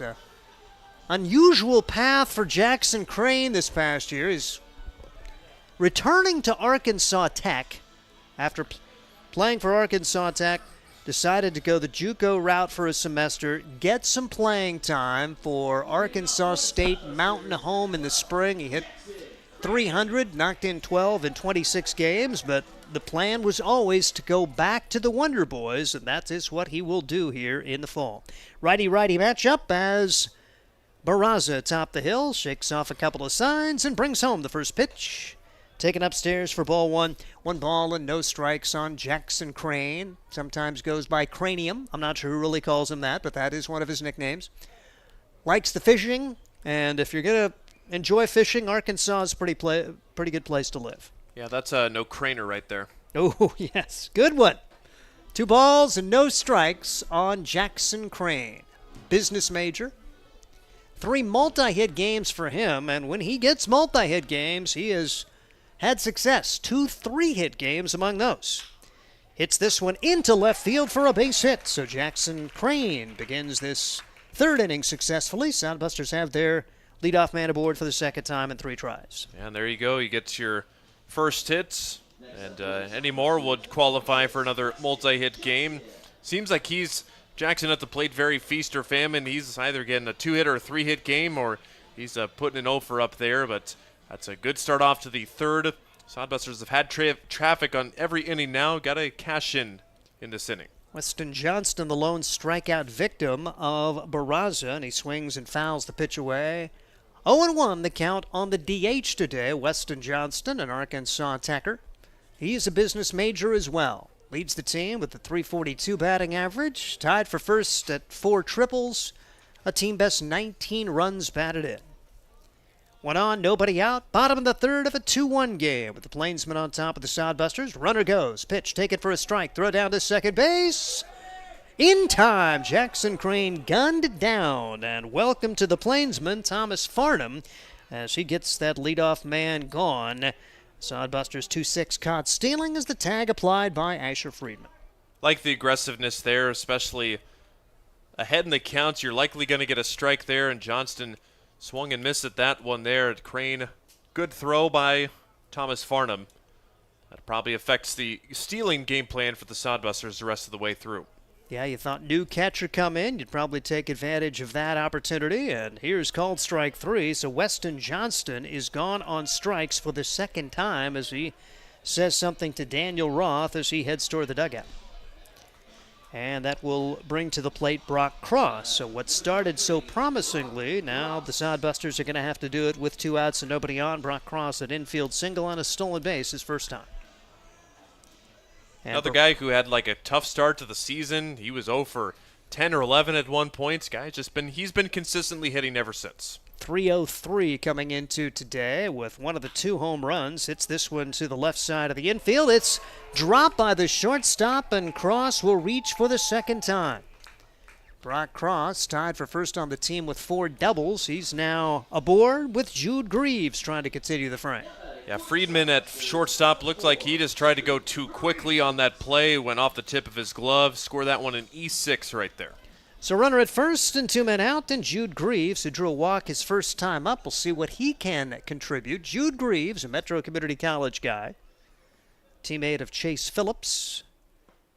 Big swing, no contact.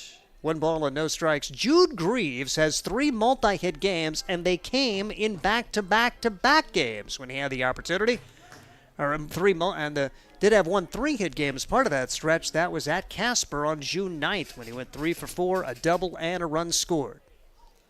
Stands in the right-handed box here, trying to advance the runner and keep this inning going with 1 on and 2 outs. Big swing, and could not get a piece of that one. It's quickly no balls and 2 strikes on Jude Greaves. Greaves hitting .213 for the summer with 3 runs batted in, 8 runs scored. 3 for 4 in stolen bases, and 0 for 2 against the Plainsmen before today, and still 0 for 2 after that first inning walk. Now in the bottom of the third, Sodbusters trying to continue this inning, down 2-1. And called strike 3, and Greaves could not get the bat off the shoulder there. Good pitching for Manny Barraza as he puts another 0 on the board, and we head to the 4th, the Plainsmen 2, Hastings 1. This is Sodbuster Baseball. Make your next pit stop at the Coach's Corner, a friendly staff and a deep lineup of snacks. You can find Coach's Corner in North Hastings on Osborne Drive East. More than just a gas station, Coach's Corner is the place to get delicious pizza made fresh for you and your family. Don't take our word for it. It's so good, it'll be featured at selected Sodbuster home games this season. For a convenient and clean experience, be sure to check out the new convenience store in North Hastings, Coach's Corner.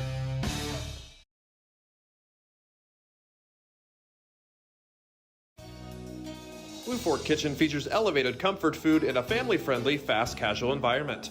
With a full menu, you can sit down for a nice meal or order online for pickup. From salads and wraps to burgers and steaks, Blue Fork Kitchen has your kind of food. Open Tuesday through Thursday, 11 to 9 p.m., and Friday and Saturday, 11 to 10 p.m., with a special brunch buffet Sunday from 9 to 2 p.m. Blue Fork Kitchen is located in the Cimarron Plaza, 38th and Osborne Drive in Hastings. Like them on Facebook. Well, we're ahead of the 4th inning, and right now the Plainsman pitcher, Manny Barraza, in much better shape than Ethan Marshall, as Barraza just threw his 52nd pitch to end that 3rd inning. Ethan Marshall is at 75 heading into the 4th, and they'll face 9-1-2. Plainsmen, they don't have a great team batting average, just .234, but they always seem to put pressure on you. Even yesterday, the Sodbusters winning that contest by a score of 12-5, but you look at it, Hastings seemingly in command, but then the Plainsmen put up 2 runs in the 6th inning and had the tying runs on with nobody out. Sodbusters able to shut down that rally and then get some tack-on runs to pull away for a seemingly comfortable win, but This Plainsmen team, much more competitive from top to bottom from a year ago. You look at their Casper series, they lost a 5-3 game and a 6-4 game to go along with the 12-6 contest. So wrapping up a very busy stretch of games, 18 games in 20 days. The Plainsmen helping fill home schedules in this Independence League, doing their role, and 2 more games for them as the pitch across for a strike to Brandon Krebs. Krebs drew a walk his first time up. He stands the right-handed box, getting his first at-bats for them. We heard from Bo Boyle yesterday that they had only 2 position player backups heading into the weekend. Pitch taken for a strike, 1 ball and 2 strikes. So they were hoping to stay healthy. And, of course, they lose 2 catchers yesterday, so having to bring in another catcher. 1-2 delivery, and this one is hit high in the air to right field. That will not be an issue for Jackson Crane, who catches that one for the first out here in the 4th. Yeah, Crane probably moved maybe 3 steps to his right. Pretty routine flyout, but yeah, as Krebs, as we mentioned, is a pitcher only so far this summer. He obviously hit at some point in college or high school, because that does not look like a pitcher-only swing. Yeah, he put a good swing on that one, and back to the top of the order for Dean Samuel, and he is 0 for 2 on the day and takes ball 1. 1 ball and no strikes on Dean Samuel. Against the Hastings Sodbusters. Bounces this one to the left side. It's going to take a hop, and getting to first base. Is this a foul ball? That was a fair ball. Oh. Cross picked it up. I think he probably should have let it go, because by then you know that you're not going to get the runner at first. Just hold on. Maybe it's going to bounce foul and see if it will. Because that's the only shot there. Yeah. You hope it rolls foul and then make the guy go back to the plates. Probably not the most opportune time for Cross to pick it up right there, but I think he did. Umpires will discuss to make sure, but it looked like a fair ball to me. And it certainly looked like Cross thought it was foul, because he just grabbed it and made really no reaction, no play. And they did ask for a conversation between the 2 umpires as Josh Printer came out, and this is going to stand as an infield single for Dean Samuel. So runner at first, 1 man out for Ivan Gomez. Gomez, an infield single and a run scored his first time up. Then he flew out to left field, 1 for 2, and is ahead in the count here, 1 ball and no strikes. So nothing close to 1-2-3 innings so far for Ethan Marshall, and he has to work with traffic again and brings this pitch down low. It got away, but Greaves able to chase it before Samuel advances. And 2-0 the count on Gomez. There is right-handed action for the Hastings Sodbusters. Hastings could be nearing the end of the day for Marshall. This one lofted to the air down the left field line. Could be trouble, but it's about 5 feet foul, and the count goes to 2 balls and a strike on Ivan Gomez. Marshall trying to get out of this with no damage done. He's got a runner at first and 1 man out. Could be his last inning one way or the other, with 75 pitches coming into this frame. In the Independence League, they do work with the pitch count. You're not supposed to start an inning after you've thrown 100 pitches, unless you're throwing a no-hitter. Throw over to first, and back in safely is Dean Samuel. It's not been a base-stealing team. The Plainsmen just 5 for 10 in stolen bases in their 16 games so far. As this pitch just outside, 3 balls and 1 strike on Ivan Gomez. Yeah, Chase Phillips warming up in the bullpen. On the original lineup card, he was scheduled to be the starter tonight. Pitch misses, and it's a walk. So after the infield single, Ivan Gomez aboard, and man, that is not a guy you want to walk, because now you've got 3, 4, and 5. We mentioned Ortega, Steffes, and Alexander, pretty tough outs, and Marshall again called to the forefront as he tries to find a way to put a 0 on the board against a tough spot of the lineup here for the Plainsmen. Yeah, just hasn't found his stroke tonight, has Ethan. Been laboring with high pitch counts, and big credit to the Plainsmen. They've been fouling off 2-strike pitches and putting those singles. Now they've got 7 hits on the game. They do have that 1 double back with the aforementioned Alexander back in the first, but 6 singles otherwise. Visit to the mound by Jude Greaves to give Chase Phillips, who's warming in the bullpen, a little bit more time for the Sodbusters to come in if he can't get out of this inning.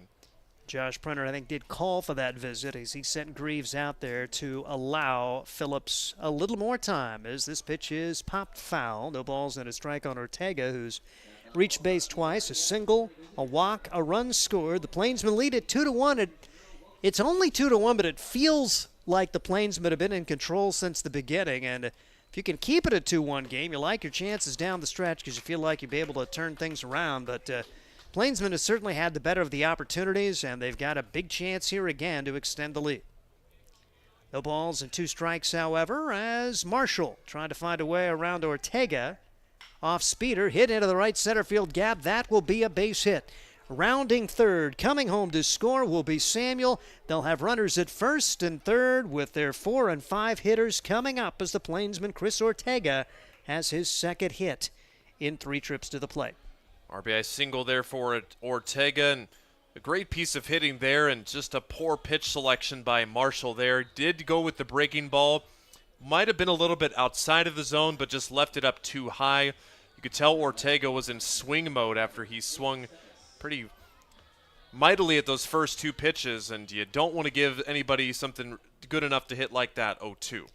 As Jake Steffes popped up to the second baseman his last time up. That was a large out back in the 3rd inning when they had runner in scoring position. They loaded the bases last frame but did not score. They've already got a run on the board and only 1 man out here for Steffes. Steffes fouls it back as Marshall jumping on these last 2 hitters but trying to find a way to get an out after Ortega got the single. The last 3 have reached infield single, walk, and single, and a run is scored. It's 3-1 now. Plainsmen on top, and still plenty of threat brewing. Pitch is down low. It gets away from Greaves. Here comes the runner home, and a wild pitch will score the 4th run. And now Ortega advances to second. And 1 ball and 2 strikes the count on Jake Steffes. Tough break for Greaves there. He got down in the blocking position and just kicked off some sort of piece of his equipment. Usually you don't see those skip that far away when they get a pretty good body on it. So eliminates any double play possibility now, and the pitch just misses. 2 balls and 2 strikes on Jake Steffes. Steffes, a fielder's choice grounder, his first time up, and popped up to the second baseman last inning, 0 for 2 after a pair of 3-hit games against the Sodbusters. Couldn't shave the outside corner on this one. It's now 3 balls and 2 strikes, and if Marshall doesn't get Steffes, you wonder if this will do it for Ethan Marshall. As the pitch count continues to rise, 93 pitches thrown now. 3-2 delivery. It's popped up short right field. Trouble, and it's a base hit. Runners will be at the corners. Really good pitch there from Ethan Marshall, but Jake Steffes has himself a hit. And runners at first and third for Brady Alexander, and this will mark a pitching change. Alexander already 2 for 2 against Marshall, and we'll see Chase Phillips have the tough task of trying to retire Brady Alexander when we come back. 4-1 Plainsmen, and this is Sodbuster Baseball.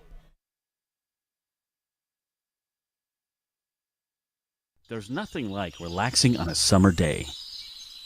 Nothing like taking in a Hastings Sodbuster baseball game. And there's nothing like an ice-cold Pepsi to make the day perfect. Pepsi Cola of Hastings wants to make your nothing like be the best day it can be, whatever the occasion. Enjoy your favorite refreshing Pepsi product throughout the Sodbuster season and make your nothing like memories. Pepsi Cola of Hastings, a proud sponsor of Hastings Sodbuster Baseball. Blue Fork Kitchen features elevated comfort food in a family-friendly, fast casual environment. With a full menu, you can sit down for a nice meal or order online for pickup. From salads and wraps to burgers and steaks, Blue Fork Kitchen has your kind of food. Open Tuesday through Thursday, 11 to 9 p.m., and Friday and Saturday, 11 to 10 p.m., with a special brunch buffet Sunday from 9 to 2 p.m. Blue Fork Kitchen is located in the Cimarron Plaza, 38th and Osborne Drive in Hastings. Like them on Facebook. 4-1, the Plainsmen lead the Hastings Sodbusters as Chase Phillips will make an appearance, the right-handed out of Aurora, as we turn things over to Ryan Valenta with a little numbers on him. Chase Phillips, he's been pretty busy out of the bullpen. He's also made 1 start. That was actually his last time out on June 26th. But for Chase, he's been, like we mentioned, very busy out of the bullpen. Going to be making a total of his 11th appearance this summer. Total for him of 28 innings pitched, No record. Actually does have a 3-1 record, beg your pardon. A couple of wins, or 3 wins actually against Casper on this summer, but 15 hits, 10 run, or a total of 14 runs, 20 walks, and 30 strikeouts, and his ERA just a hair over 4 runs for an ERA this summer. But like we mentioned, he's coming off Tommy John surgery, didn't pitch for his spring season team in the spring, but he's looked pretty nice. He's had plenty of time off, and look to see how he does tonight. As he is going to be facing a tough spot of the order, Alexander and Boyle trying to get through these two guys and keep it a 4-1 game as 2 runs have scored so far. 4 straight have reached. Infield single, a walk, RBI single from Ortega, and Jake Steffes with a single as he blooped that into right field. And here's a guy who's swinging it really well, Brady Alexander, as he has enjoyed Duncan Field the last couple of days. 4 for 4 yesterday, 2 for 2 today with another double. That double brought in 2 back in the first inning, and a big chance here as he takes inside for ball 1. Now it's a totally different look with the hard-throwing right-hander Chase Phillips compared to Ethan Marshall, the lefty. 1-0 delivery. Take it upstairs, 2 balls and no strikes.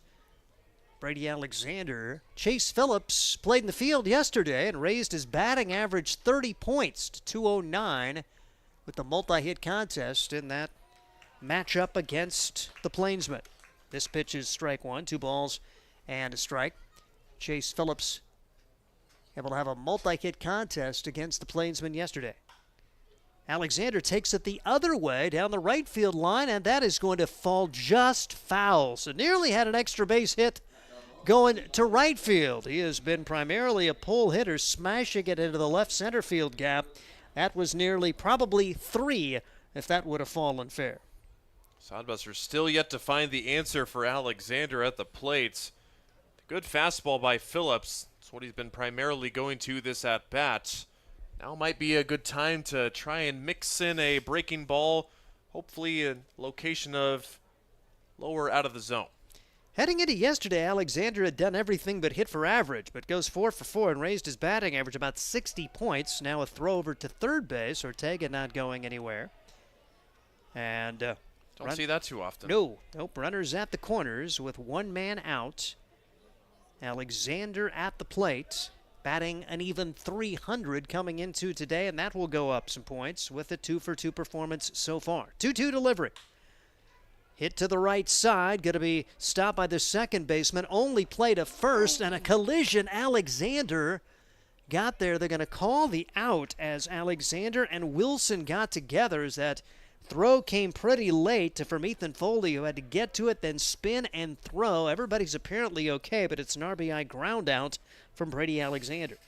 Yeah, Foley had the option there, and fortunately I think Alexander was assuming a collision once he saw Wilson kind of stretch out and realize that he was going to come off the bag. Alexander slammed on the brakes a little bit. Yeah, they're fortunate that collision wasn't worse than it was. Runner in scoring position, 2 outs after the RBI ground out. 5-1 the score as 3 have scored. Pitch outside to Braden Boyle. Boyle had a single his last time up.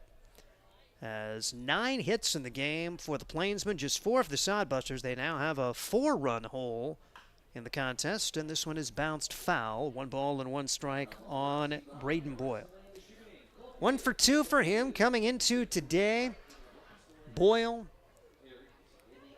wearing a different number today as he is normally 24. He was only hitting 174 and just 1 for 10 against the Sodbusters. Now 2 for 12 with that last hit. And sprays this one to the left side, and that is thankfully going to be in foul territory because Joey Hecker did not get a good read off of that. It is a horrible time of day to play left field at Duncan Field. So you've got the sun bearing down on you, and I think Jackson Crane talked yesterday at our Sodbuster Spotlight. It's not even the opponent. Sometimes it's just you and the sun. Can you find a way to find the ball? Sunglasses help somewhat, but you're using your glove, you're moving your head to try to find that ball. 1 ball, 2 strikes, and that bounces away from Greaves. Advancing on the wild pitch will be Steffes. Yeah, not much you can do there if you're Greaves. That one was spiked a good 4 or 5 feet in front of home plate. Greaves out to talk with Chase Phillips. I think those two got crossed up a bit. So trying to end this without any further damage. 2 in the first, 3 in the fourth, as the Plainsmen trying to guarantee themselves at least a split of the season series with a win today, as the two teams have each won 2. Plainsmen trying to come up with a win today, and two teams will wrap up their season series tomorrow, and it'll be the end of the year for the Plainsmen, owned by the Independence League, and asked to play 18 games in 20 days to fill some home dates for other squads in this league. 2-2 pitch. High and tight, 3-2. Boyle trying to stay alive. He's a high school grad, getting ready to go for his first year of college. See several of those types of athletes on both of these teams. 3-2 pitch fouled away. Still 3-2 and 2 outs, making Chase Phillips throw some pitches here for the Hastings Sodbusters. Phillips coming up with that multi-hit game yesterday. 2 for 4, 2 runs batted in, 2 runs scored, and he stole 3 bases playing center field. And brings this pitch for ball 4. It was a 3-2 pitch. Everyone stood there. The Sodbusters started to leave thinking it was strike 3. And Boyle never had a doubt as he headed down to first base on the walk. Flightscope had that as a really good pitch. We'll leave it up there. And that is unfortunate for Chase Phillips and the Sodbusters. Can he bounce back from that? Line drive foul on the first base side. No balls and a strike on Asher Friedman. Friedman with a single his first time up, struck out looking his last time up. He is the beer batter. 5-1. The Plainsmen on top of the Sodbusters. Top half of the fourth inning. It's been a good go for the Plainsmen. The pitch. That's low. Greaves knocks it down. Trying to get out of this with no more damage done. Phillips came in, gave up the ground out to score a run, and then that walk that the Sodbusters thought they had strike 3 on. Hard hit ball, it's off the backside of Phillips. He'll grab it. He'll throw to first in time using the derriere to deaden the ball. He'll get some grief for that in the Sodbuster dugout, but whatever works. It's 1-3 on the putout of Asher Friedman. 3-run score for the Plainsmen, and they lead it 5-1. This is Sodbuster Baseball. At Hastings College, we celebrate all the ways you shine. From more than 20 athletic teams to band, choir, theater, and art, plus esports, creative writing, speech, and media. Join in to earn a scholarship and find your people, the friends you'll hang out and have fun with. It's what makes Hastings great. So check out Hastings College, where your experience matters, in the classroom and in the activities you love to do. Visit us at hastings.edu. Hastings Sodbusters baseball's in full swing, bringing you another fun-filled summer of high-level collegiate woodbat baseball at historic Duncan Field. A great way to spend a summer evening with your families at a Sodbusters baseball game. Go online to HastingsSodbusters.com for their home game schedule or to purchase tickets. Hastings Sodbusters baseball. It's a hit. Got the spirit of the game. The Hastings Sodbusters. An 85-mile-an-hour ball off the bat of Asher Friedman catches Chase Phillips on the backside, but he is able to chase it down and throw him out. That flight scope statistic brought to you by the fine folks at Eagle Distributing as we head to the bottom half of inning number 4. Hastings on the short end now 5-1. The Plainsmen scoring 3 runs on 3 hits in the top half of the inning. It'll be Wilson, Foley, and Hecker 7, 8, 9 coming up against Manny Barraza. Barraza's done a nice job looking for his first win of the summer for the Plainsmen coming into this contest. He has been a regular starter as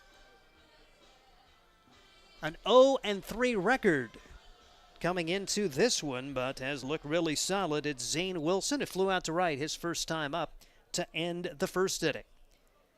Both teams have had multiple opportunities. Sodbusters left the bases loaded after scoring a run in the first. They stranded a man in the second and stranded a man in the third as well. The Plainsmen, meanwhile, 8 stranded runners in the first 4 innings of this one as they've controlled the action and lead it 5-1. 1 ball and no strikes to count on Zane Wilson. Barraza takes a lot of time for this 1-0 delivery. and brings it across for a strike. 1 ball and 1 strike on Zane Wilson. Wilson, another of the Saginaw Valley State Cardinals on the roster. Cardinals went 30-22, and Wilson was a .298 hitter on that team. 1-1 delivery on the way. And bounced foul. 1 ball and 2 strikes on Wilson, with Ethan Foley and Joey Hecker to get at bats in this frame. And then it'll be back to the top of the orders. The Sodbusters trying for an answer here. The last time the Plainsmen scored, Hastings scored 1 right back, and they've done a pretty decent job here in the last couple of games of responding when the other team scores. Hope for that trend to continue in this one, as the right-hander brings it home. Inside, 2 balls and 2 strikes on Zane Wilson. Sodbusters on the short end of a 5-1 score in the home half of the 4th inning. Hastings looking to get a 3rd straight win. They're 18-13 and 2-1 in second half competition. The Plainsmen 3-13 on the year and 1-6 in the second half. With their lone win coming against the first half champs, Spearfish beat them 6-5. 2-2 delivery. Wilson tries to check his swing, and he is going to be rung up. They say he offered at it, and he did not run, so they tag him out. And a 4th strikeout of the game for Manny Barraza.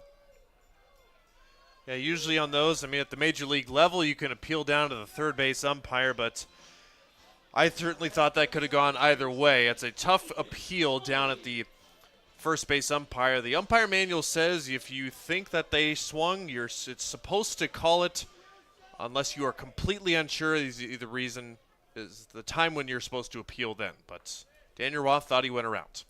And here comes Ethan Foley. Pitch spiked in there. 1 ball and no strikes on Ethan Foley. He's a Grand Island senior high graduate, now playing his college ball at Coffeyville Community College in far southeast Kansas. The Red Ravens went 35-20 in the spring. Ethan Foley, 235 coming into today. A couple of runs batted in and 3 runs scored. 1 for 5 against the Plainsmen before today, and pops this one foul. 1 ball and 1 strike on Foley, getting him an opportunity to get in the lineup, see if he can take advantage. He also has a pitching appearance for this Hastings Sodbuster team. And imagine the fact that he's got only 4 hits, but he does have a multi-hit game. That coming back on May 25th against Spearfish when he went 2 for 5. 2 runs batted in and a run scored. 1-1 pitch on the way. Curveball stays high and inside. 2 balls and a strike on Ethan Foley. Sodbusters in their black uniforms today, 5-3 in the black so far in the summer season. No real great trends. There's no lucky uniform at this point. 2-1 pitch is upstairs for ball 3. Sodbusters need base runners here, down by 4 in the home half of the 4th inning. Trying to find a way to battle back for the 2nd straight day. They trailed 3-0 after a half inning yesterday against the Plainsmen and would win 12-5. Scored 1 in the first 4 in the second and never trailed again. Barraza atop the hill and the 3-1 delivery. It's missing for ball 4. So Foley becomes a 1-out base runner. We'll see what Joey Hecker can get done. Surprisingly enough, that's the 3rd walk for Barraza. Feels like he's been pretty much around the zone. Those walks have been scattered for the most part. He did have the other 2 in the first inning, so that's his first walk since the first inning. But every rally starts with a little spark. Maybe this is it. Joey Hecker blooped one into left field for his 2nd hit of the summer. Just joined the Sodbusters here recently, and he watches this one go by for ball 1. And Barraza visibly upset by that one, and they say it's a little bit high. Both of the fan bases and the players and sometimes coaches have not been pleased with Daniel Roth at times in the last couple of days. 1 ball and no strikes the count as the pitch. Popped up by Hecker down the left field line in foul territory. 3rd baseman over to give it a look and couldn't quite get there as it fell as Dean Samuel had a long way to go for that one, and it falls foul. The count goes to 1 ball and 1 strike on Joey Hecker, who gets a second life here. Hecker, the Washington State recruit from Pullman, Washington. But I mean, this is a great place to come, but I feel like you're sent into exile because they wanted him to get out of town, get some at-bats, And let's see how far away you can get him from Pullman, Washington. And but we're sending him to Hastings, Nebraska, and the Sodbusters happy to have him here. Joey Hecker, D1 recruit, but leaving his hometown to play some summer ball here in Nebraska. And you wonder what Joey thought. You're sending me where? Hey, sometimes it's a change of scenery. You know, you can get kind of complacent just staying at hometown or in the area. I think that's the main reason a lot of these guys will kind of bridge out of their comfort zones, because that's what professional baseball is all about. You're not going to be anywhere near your hometown for most of the season. Yep, pretty cool. Let's see all these guys from literally all over the country meet and get some lifelong friendships in these summer balls. When you're riding 9 hours to Casper or so, or you're making the short 4-hour trip to Pier, or 5 or 6 hours to Spearfish, you are creating some bonds that will last a lifetime. Joey Hecker at the plate, 2 balls, 2 strikes to count on him now with the runner at first and 1 man out. Decent lead for Ethan Foley. Don't know if they're going to test the catcher. CR has already thrown 1 out. Farnham. Off-speed pitch is bounced to the right side. Could be 2. Throw to second for 1. Over to first in time. 4-6-3 twin killing. Gomez to Friedman to Steffes, and the Sodbusters are turned away as they send the minimum to the plate here in the 4th. It's 5-1 Plainsmen as we head to inning number 5, and this is Sodbuster Baseball. Hi, I'm a baseball umpire. My job can get pretty stressful. I have to keep my eyes open at all times, and if I don't make the right call, people boo me. So to relax, I visit a Nebraska lottery retailer like this one and buy some scratch tickets. It always calms me down. Hey, you cut in line. I did not. All right, you're out of here. Hey, he didn't cut. All right, you're out of here. I feel better already. The Nebraska Lottery. Top prize odds vary by game. Core CPAs is your locally owned, full-service accounting firm. Our team of professionals have years of accounting experience and focus on building in-depth relationships with our clients. Our comprehensive and customized solutions are tailored to your specific needs. We pride ourselves in our commitment to integrity, objectivity, and professionalism. At Core CPAs, we provide tax services, payroll, bookkeeping, assurance and financial reporting, and much more. Visit our website at corecpas.us. Head of the 5th inning, the Hastings Sodbusters on the short end of a 5-1 score, and we'll give it back to Ryan Valenta. Thanks, Steve. The Plainsmen getting 3 runs in their last at-bat in the 4th inning, so they are in the driver's seat right now, trying to keep this lead going. Chase Phillips will look for his first scoreless inning of work as he came on in the middle of last inning. So he is on for now his first full inning. He faced 3 batters. He gave up a couple of groundouts and a walk. The groundout did score a run, but was charged to the starting pitcher, Ethan Marshall. So his final line for Marshall, 3 1/3. He gave up 9 hits, 5 runs, only 4 of them earned, 3 walks and a strikeout. Marshall didn't quite have his best stuff today. Had stuff going on in every inning on the base pass for the Plainsmen, and Phillips trying to get some zeros and get this offense back in the game. 8, 9, and 1 to start off the Plainsmen 5th inning. Thomas Farnham is the first. He is 0 for 2. He has popped out to each of the middle infielders so far. Pitches a ball downstairs, 2 balls and no strikes. Thomas Farnham, if you're just joining us, a signee for today and tomorrow. A couple of catchers hurting themselves, and Farnham, a JV catcher for Midland. Going to get some at-bats and some time behind the dish in the final 2 games. 3-0 is in there for a strike. Farnham feinted at a bunt, but obviously not going to be laying down a bunt. Way ahead in the counts. And another called strike. Farnham thought he might have had ball 4. 3 balls and 2 strikes. Chase Phillips got some speed on the mound, but he cannot finish him off. That is ball 4, the second walk for Phillips. He's got the velocity. Just hasn't been able to locate it. Phillips in the low 80s on the fastball, 81 to 84, and the curveball 72 to 73. Tonight's Flight Scope stats are brought to you by Eagle Distributing. Now the ninth place hitter, Brandon Krebs. He shows bunt and he fouls it off the catcher, Jude Greaves. It's 0-1. Krebs a position, he's a pitcher only, but getting his first few at-bats tonight. Plainsmen short on guys the past couple of times, and lots of them coming from around the country. We've got some Nebraska guys, but the Plainsmen, like their name suggests, they come from far and wide. The 0-1 is missing outside. It's 1 ball and 1 strike. Phillips from the stretch. Soft ground ball hit to short. Loera flips it to second for 1. Foley the relay to first, not in time. Just beating the rap at first base is Brandon Krebs. He legs out a fielder's choice ground out there. The runner at second out is Farnham, and Krebs replaces him at first.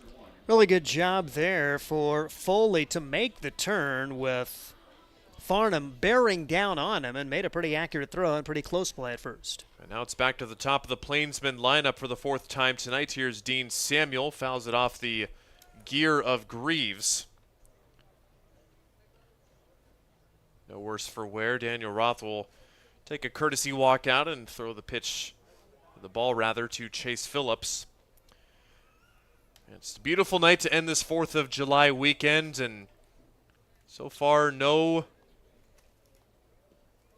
delays of any kind of yet. Had the 4th of July game that went forever, and then even that last night's game took quite a while as well.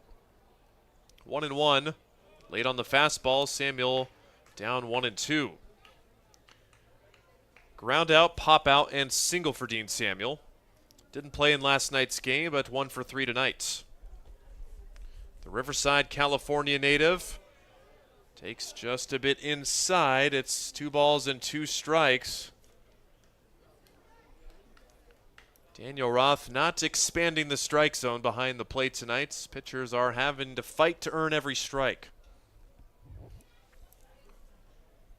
Phillips with the 2-2, got him swinging that time. Breaking ball falls off the table, and Samuel swings through it. Just the 2nd strikeout of the night for Sodbuster pitching, and the 1st for Phillips. Important for the Sodbusters just to put a 0 on the board and see if they can find some way to get a little success against Barraza.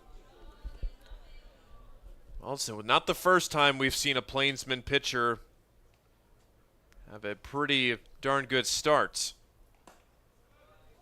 Question is, can the Sodbusters come back from it? Fastball is a called strike right down Broadway for Ivan Gomez. 1 for 2, a walk, a fly out, and a single. That single back in the 1st. Nub shot up the first baseline, fielded by Zane Wilson. He will touch the bag, and that will retire the Plainsmen in the 5th. The leadoff walk is left stranded, and the Sodbusters do put up a much-needed 0. Halfway gone at Duncan. We'll be back with the bottom of the 5th. There's nothing like relaxing on a summer day. Nothing like taking in a Hastings Sodbuster baseball game. And there's nothing like an ice-cold Pepsi to make the day perfect.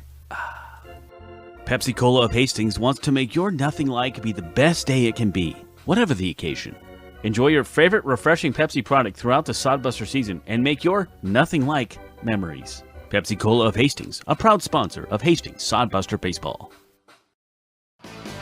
Make your next pit stop at the Coach's Corner, a friendly staff and a deep lineup of snacks. You can find Coach's Corner in North Hastings on Osborne Drive East.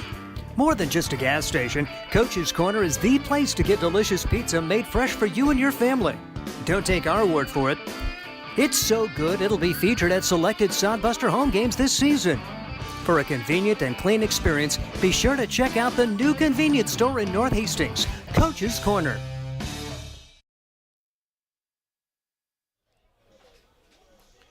It is the Plainsmen 5, the Sodbusters 1, in an ever so important game. As if there's any sort of not important game, this one obviously very important as well, as the Hastings Sodbusters look to get the win tonight and just gives themselves some breathing room in the second half's league standings, because the other teams in the Independence League, they've gotten going for quite a few games more than the Sodbusters already have. So they need to make up some ground and make up some quick, but Manny Barraza has done all he can to quiet the Sodbusters offense tonight, and he has done just that. Christian Loera shows bunt, takes back for strike one. Top of the order for the Sodbusters in this bottom of the fifth. Vega and Crane to follow against Barraza, who's pitched 4 innings, only allowed 1 run and 4 hits. Loera high and tight for ball one rather. And Barraza, the guy who's seen his struggles in 2 or 3 of the starts. He gave up 6 runs his second start and 9 runs his last start. Hasn't made it longer than 5 innings this year, but he's looking to be in prime position to complete 5 and maybe more tonight. Way up and into Loera, 2-1. He singled to lead off the bottom of the first and then flew out to left. He did put a pretty good swing on that last ball to left. But it takes a little bit of something extra and then some to put one over the fence here at Duncan. 3-1. Barraza has walked a few. Loera would love to get the rally started. The team leader in walks with 19. He can be a patient guy, but he'll take strike 2 on the outside corner. Loera tosses away the bat, thinking he had a ball 4.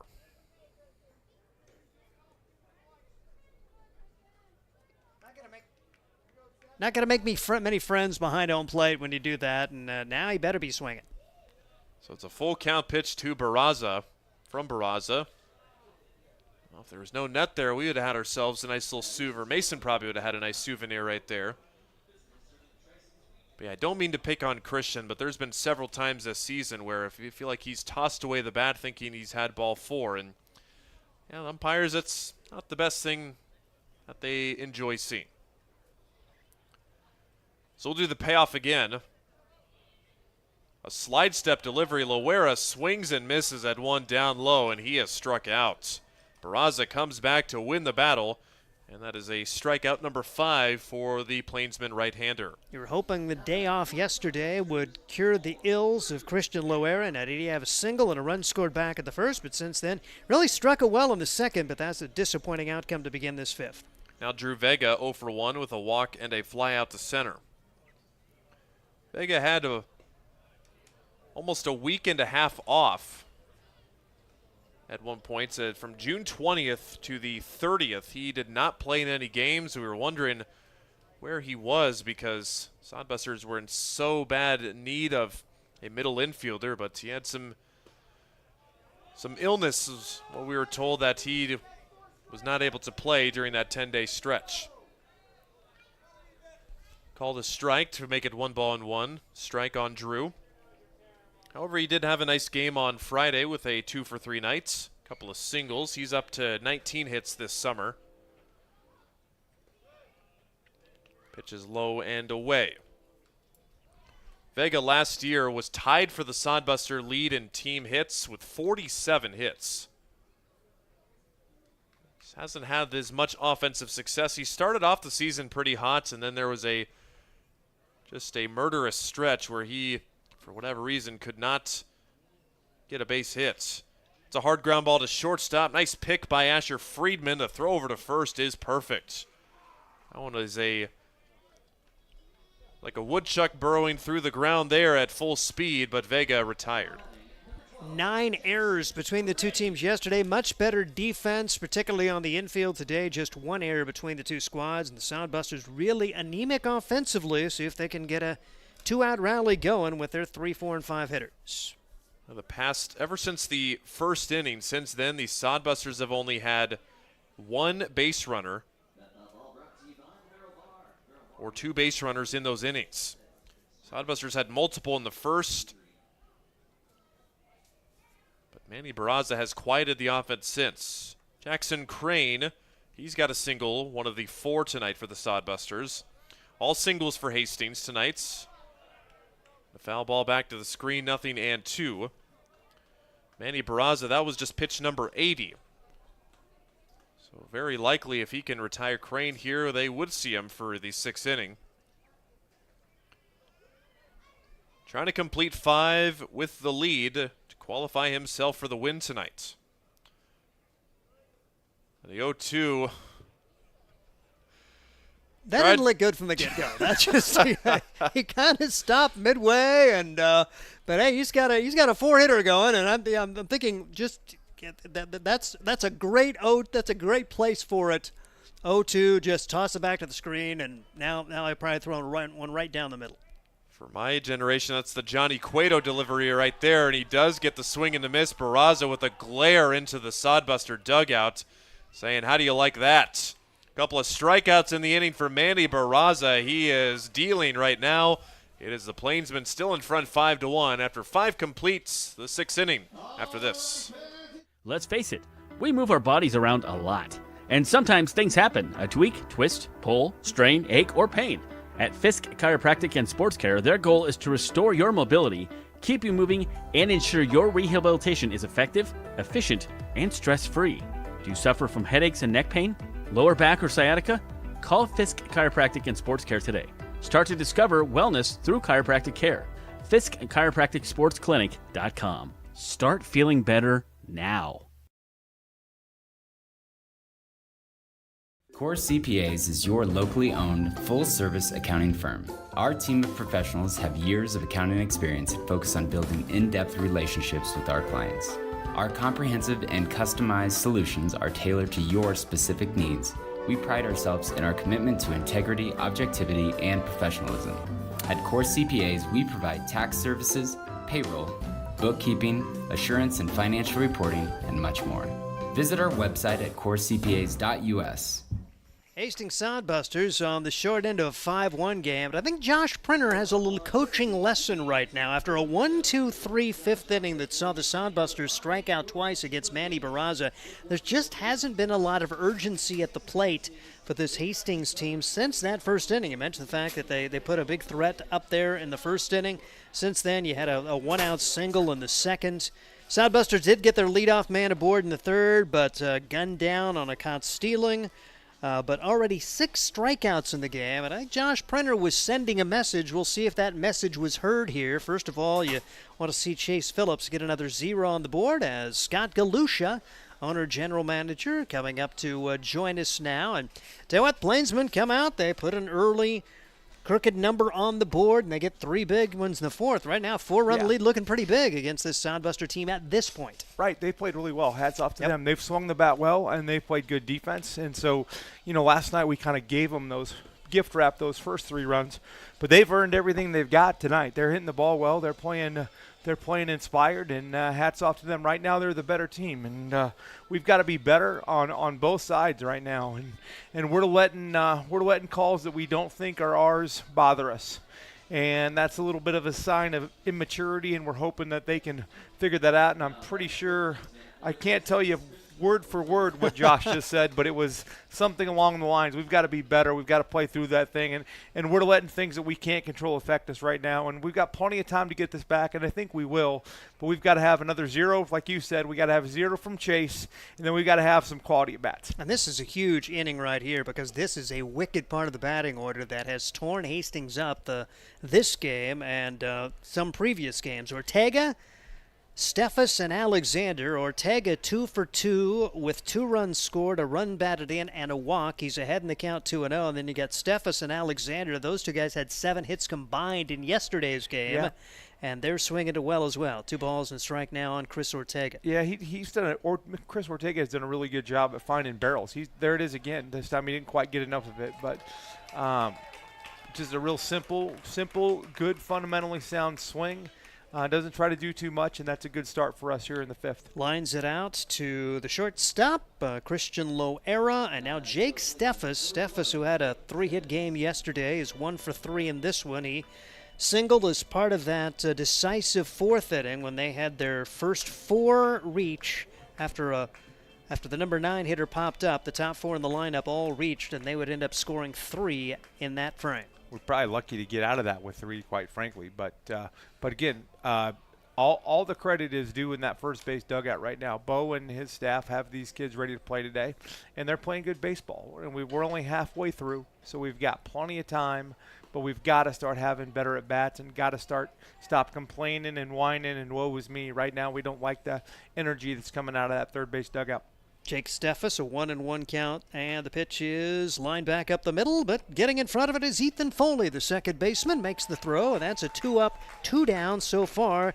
Now can you find a way to get Brady Alexander out? He had his string of 6 straight hits come to an end with that ground out to first back in the fourth. I talked to him a little earlier, and I said, "Could you please save some for Ohei?" But he's swinging the bat really well. You know, he had a little bit of a shoulder problem the last few days, and he's starting to feel better. So you can kind of tell he's swinging the bat with some authority. Bounces this one to the left side. Brock Cross backhand stop at third. Throw to first. Low throw out. Good job. So really quick inning. Just what the Sodbusters needed. Chase Phillips comes in and puts a 0 on the board here. And a good throw over for Brock Cross because Alexander can run a little bit. And we even saw Alexander, I think it was a foul ball on that last at bat that he was kind of holding his shoulders. So hopefully that is something that will improve over the next 3 weeks. And it's funny, you know, we were talking about the guys, you sign up to play 18 games in 20 days, and how about the courage of Brady Alexander? All right, sign me up for more because the Sodbusters here down the stretch will be playing 13 games in 14 days. Yeah, we signed him really early. I mean, when Bo got him to play for the Plainsmen, of course, we hope we're a little bit involved with what the Plainsmen do, which is important for our league. And Bo said, "Hey, this kid wants to play." And I said, "Well, that's fine. Let's sign him up." He goes, "Well, he's going to play for me first." And I said, "Okay, well, what does he want then?" And so we got him signed early, and he's been excited. And so he's going to play with them tomorrow night too, and then he's just going to stay. He's going to move in with Brian Hoffman and Kitty, and he's just going to be part of what we're doing. He's going to hit the road trip for us in Ohio on Tuesday, and then he'll be another solid outfielder for us to work in the lineup out there as we play down the stretch. I was going to say, another solid outfielder. Have you got, can any of you guys play first base? You know, you look at you got so many outfielders, and at this point, after Jarvis leaving, you've been plugging in guys in who've done a nice job, but I don't know if there's any two-way players. Causey supposedly can play first, but you can't take him out of right the way he's throwing. That's the problem right now. He's probably our best first baseman that we have right now, but we can't take him out of right field. And so Zane's going to get a shot here. I think you'll see Weston might get a shot over there. Jude might get a little shot over there. And we're a little bit looking for a guy. We really think we got enough guys, but it'd be really nice to have a guy that was a natural first baseman instead of working at it. But Zane did a nice job today. He's made a couple plays that weren't easy and getting more and more comfortable, and so we'll be fine over there. But, boy, that's what you miss. You know, you don't see that in scoreboard very often, but Jarvis picked those balls clean, and there was really no worry about it. You knew he's over there. He's gonna suck it up. But it's been difficult over there for us, but we're going to try to find a way. Weston Johnston at the plate now. Sodbusters trying to change their approach from an offensive standpoint as they have scuffled in this one. The Sodbusters just 1 run on 4 hits. Weston Johnston 2 strikeouts in his first 2 at-bats, but ahead in the count, 2 balls and a strike against Barraza. Went after 1 out of the zone. It's 2-2. Manny Barraza had struggled during his first 3 starts in Independence League play, but has done a really good job today. How many pitches he's got to be in the mid-80s, I would think. Yep, he was 82 coming into this frame, so you are almost to the pitch. Pretty impressive for Scott Galusha. I've seen a couple games. But, you know, Weston right now, he again, I still think he's got the best fundamentals as far as anybody hitting on our team. But right now he's just pulling off the ball a little bit, just doesn't have a lot of coverage on that outside third, and that's the pitch that's getting him. That's the pitch that was called strike 3, and it was a strike. We checked flight scope? Checked flight scope, and it was on the corner. Really good pitch, but ooh, that was close. Wow. Barraza thought he had strike 3. Instead, it's ball 4. The Sodbusters will take it as they do have their leadoff man aboard for just the third time, and one of those they had caught stealing. Take a look at this again, and I'm not sure. You know, Weston gave up on it early. You know, it might have been in, but it was pretty close. Maybe even a touch up according to the replay. But he gave up on that awful early. But, hey, that's a mini break for us, I guess. We'll say leadoff man on, and let's put together, move the line, get a few good bats going here. Brock Cross takes strike one on the inside corner. He's been on base twice today, an infield single, his first stolen base of the year. He also reached on an error. We're in the home half of the 6th inning. Sodbusters on the short end of a 5-1 contest. We don't need them all back, but it'd nice to be scratch one across here just to let them know we're still over there. 2 quick strikes from Barraza, and Brock Cross going to have to battle down no balls and 2 strikes. And wow. Barraza, a guy, and I mean, he's 0-3, but he played on a team that went 5-35 in the spring, so there's probably times when maybe it wasn't going well in the spring, and he has to put that behind him, and he's done a really nice job here today to come out and do what he does best. Cross rifles this one to the left center field gap, but Alexander runs over and makes the catch. He's the center fielder. There's 1 out and 1 on now for Jude Greaves. Just hung up there a little bit, got in on the hands, but a nice job of hitting by Brock. Good job. You needed to cover that one and made a good swing. Just unfortunately, just hung up there a little bit at Duncan, and if you give those fielders a little bit of room to go get them, they're going to go do it. And Alexander, a guy who can cover some territory out there, be added to that nice outfield mix that the Sodbusters have, as the right-hander Jude Greaves stands in and takes ball 1, 1 ball and no strikes. And I'll tell you, the JV catcher for Midland, Thomas Farnham's done a nice job back there. He stopped pretty much everything. He has. You know, there's a couple early that I think he'd like to have back, but he's been really solid blocking. He threw somebody out on a bang-bang play, and so hats off to him on short notice. I mean, he was probably hanging out with his buddies last night going, what do? We going to the lake tomorrow? And instead he goes, hey, let's go put a uniform on and play a couple games. So thank you to him for coming down and helping out. And, you know, Bo and his guys, they were going to figure it out anyway, and thankfully the 2 guys that got hurt yesterday are doing much better. Not sure we're going to see him today or tomorrow, but hopefully we'll see him. 1 ball and 1 strike with 1 out here in the bottom of the 6th. Sodbusters trail at 5-1. A really good pitch right there. And Jude Greaves did not pull the trigger. He's down to the count 1-2. He walked his first time up, struck out looking in the 3rd. Sodbusters have been strikeout victims 6 times against Barraza. I feel like that was the pitch that Jude wants, and that's, you know, when you're just a little bit off, you're missing pitches. You're not swinging at pitches you should be swinging at. And the 1-2 pitch from Barraza on the way. That's well out of the zone. And a good take there. 2 balls and 2 strikes on Greaves. Runner at first, 1 man out. Sodbusters got their 1 run back in the 1st and left the bases loaded. Haven't had a serious threat since. Again, they got their leadoff man aboard but caught stealing in the 3rd. They had a 1-out walk but a double play in the 4th. And then a 1-2-3 inning in the 5th put up by Barraza. And after that, Josh Printer called his team over and maybe gave a little motivation. Yeah. Hard hit ball, but foul just outside the bag on the 3rd base side. Nearly extra bases for Jude Greaves. Instead, it's still 2-2. Yeah, that was maybe a foot wide, but he did a nice job at turning on that inside pitch, and I'm happy to see that. That was a good aggressive swing on a pitch on the inner half. Sodbusters trying to rally here. Take a 3-2 lead in the season series, heading into the season series finale and the season-ending game for the Plainsmen. Bouncing ball right to the shortstop. Could be 2, 6, 4, 3, and another double play. The Sodbusters will send the minimum to the plate once again for the 3rd straight inning. Yeah, that was, just a little bit on his hands, and couldn't get the barrel to it. And boy, that was just a tailor-made double play. And got to continue to play good defense. Got to pick your teammates up, and honestly, I feel pretty good about.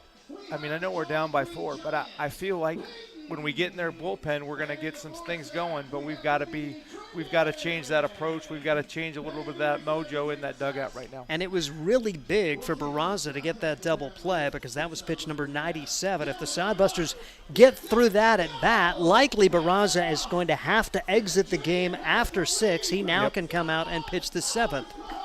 Yeah. So you want to stick around one more inning? It's totally up to you. I think I'm going to stay if you don't mind. Okay. At least for a half. How about a half, Ryan? Yep. I think I got a thumbs up there. That'll work. Yep.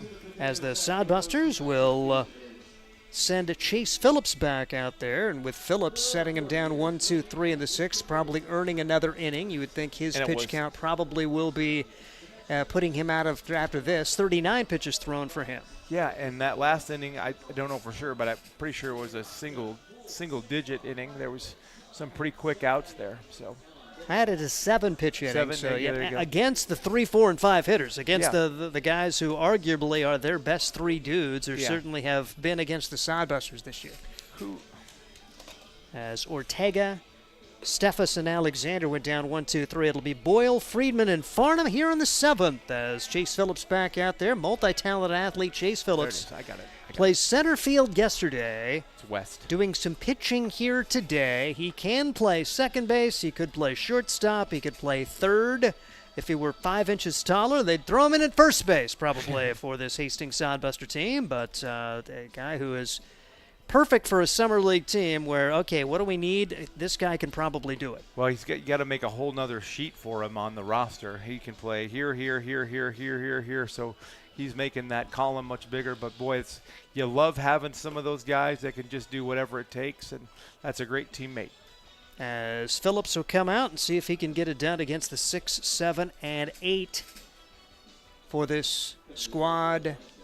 For the Plainsmen, 3-13 on the year. 2 of the wins coming against the Sodbusters in that doubleheader sweep earlier in the year, 5-1 and 5-2.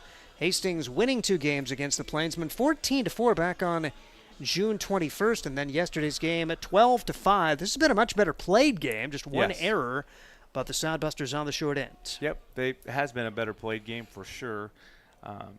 Those 2 games when I was on vacation against the Plainsmen, those cost me a few hours of sleep. I just didn't like. Well, I mean, never mind the fact that we didn't win the game. The problem was how we acted, and we kind of fed into what they wanted us to do, and got us thinking about things that weren't baseball. And we paid the ultimate price because ultimately I think that cost us the first half, and that's disappointing. But again, our guys just need to hit well, get foul. I think it is foul. Boyle one hops the wall down the right field line. It is 367 down there, by the way, and Braden Boyle, he's just out of high school, so he's got a little bit of pop. I talked to his dad yesterday and today, Bo's dad, and yeah, so we were talking about how important it is and what a huge advantage it is to get to see college pitching before you start college, and Dad said he can already see the benefits of this for him, and he's really excited to get to the ballpark every day. 1-2 pitch on the way, and it's neat to hear that because, like I say, you go through 18 games in 20 days. It can be a little bit of a grind, especially just coming out of high school where what are you playing, maybe 3 games a week. And so but if you're going to be a big-time baseball player, you're going to play this kind of schedule. Yep. Matter of fact, if we needed a position player, he probably would have been the guy. Interesting. Okay. But we already had Brady signed up, and he would like to keep playing, but we just don't have room for him right now. See, and I didn't know with you've got the 2 travel teams that almost their seasons overlap a little bit. Yep. But if the Bison needed an extra player, are there any of these guys that would go play for them? Yeah, I wouldn't be surprised to see to see Boyle try to work his way on somebody's. I don't know what the rest of his summer looks like. I haven't talked to him, but I have talked to his brother and his dad quite often, so we do know that he wants to continue to play. So, going to be a pitching change made as Chase Phillips did not make it through here as the leadoff walk to Boyle, and Hastings is going to go to the pen as Hastings Sodbusters going to turn to a reliever with the Sodbusters already trailing it by a score of 5-1. So Phillips will work to 1-2-3 6th. Could not get Boyle out to open the 7th, and Hastings tried to find a way here to keep it a 4-run deficit. They gave up the multiple runs in the 4th and makes it a tough comeback here, down by 4 with now just 3 at-bats remaining in this one. Yeah. We still have time, but think something's going to have to change. We've got to get something. Somebody's going to need to make a big play on defense. Something's got to go our way and get a little momentum in that dugout. And if I think that's the case, I know we can get to their bullpen, and that hopefully will give us the best shot we can to get rid of their pitcher's done a really good job. And he just keeps us off balance, and we need to get in the pen and put a little pressure on him. And I think if we do that, we're going to have a chance. That was the great thing about last night when the Sodbusters took the lead. They were able to get all the newbies an inning, and this is one of those. Josh West, 6'3", 190-pounder out of Alma College. The Scots, an NCAA Division III program. He's from Cologne, Michigan. A guy who came in on the recommendation of Joel Skipper, former Sodbuster coach, and he had a perfect inning yesterday and struck out the side. If you had to pick one of the guys, they all pitched well, but that kind of stuck out as he really had electric stuff against the Plainsmen yesterday. He did. He was 83 to 85. The breaking ball really is his number one pitch. And so he came in and threw strikes, and I was really impressed with Josh Nolte as well. Josh's dad is here today. I met him a little bit. He drove up to watch a couple games, and I think he's good too. He hit 90 or 89.7, I think, yesterday, and was 87, 88 pretty consistently. So I think both these guys are gonna help us. And of course, Adam DeBoer was here, and he just kind of shook a little bit of the rust off. But I really like DeBoer's stuff. He kind of reminds me of Jacob Shaw. I may have said that with you yesterday. You know, he's got a really, really good breaking ball, but he's got to be able to match it with a fastball strike. Asher Friedman will be the first man to face for Josh West. Of course, West didn't have any traffic on the bases behind him yesterday. Comes in at a big spot, bouncing ball to the left side. Cross has got it. Sets, throws to second for one, over to first. And they are going to say double play. Yep. And that Braden Boyle went into second too aggressively against Ethan Foley, so award the double play as Asher Friedman will also be called out. I don't. What is he supposed to do? Yeah. Okay, I don't think there was really in intent, and I understand exactly what Jimmy Langen saw over there.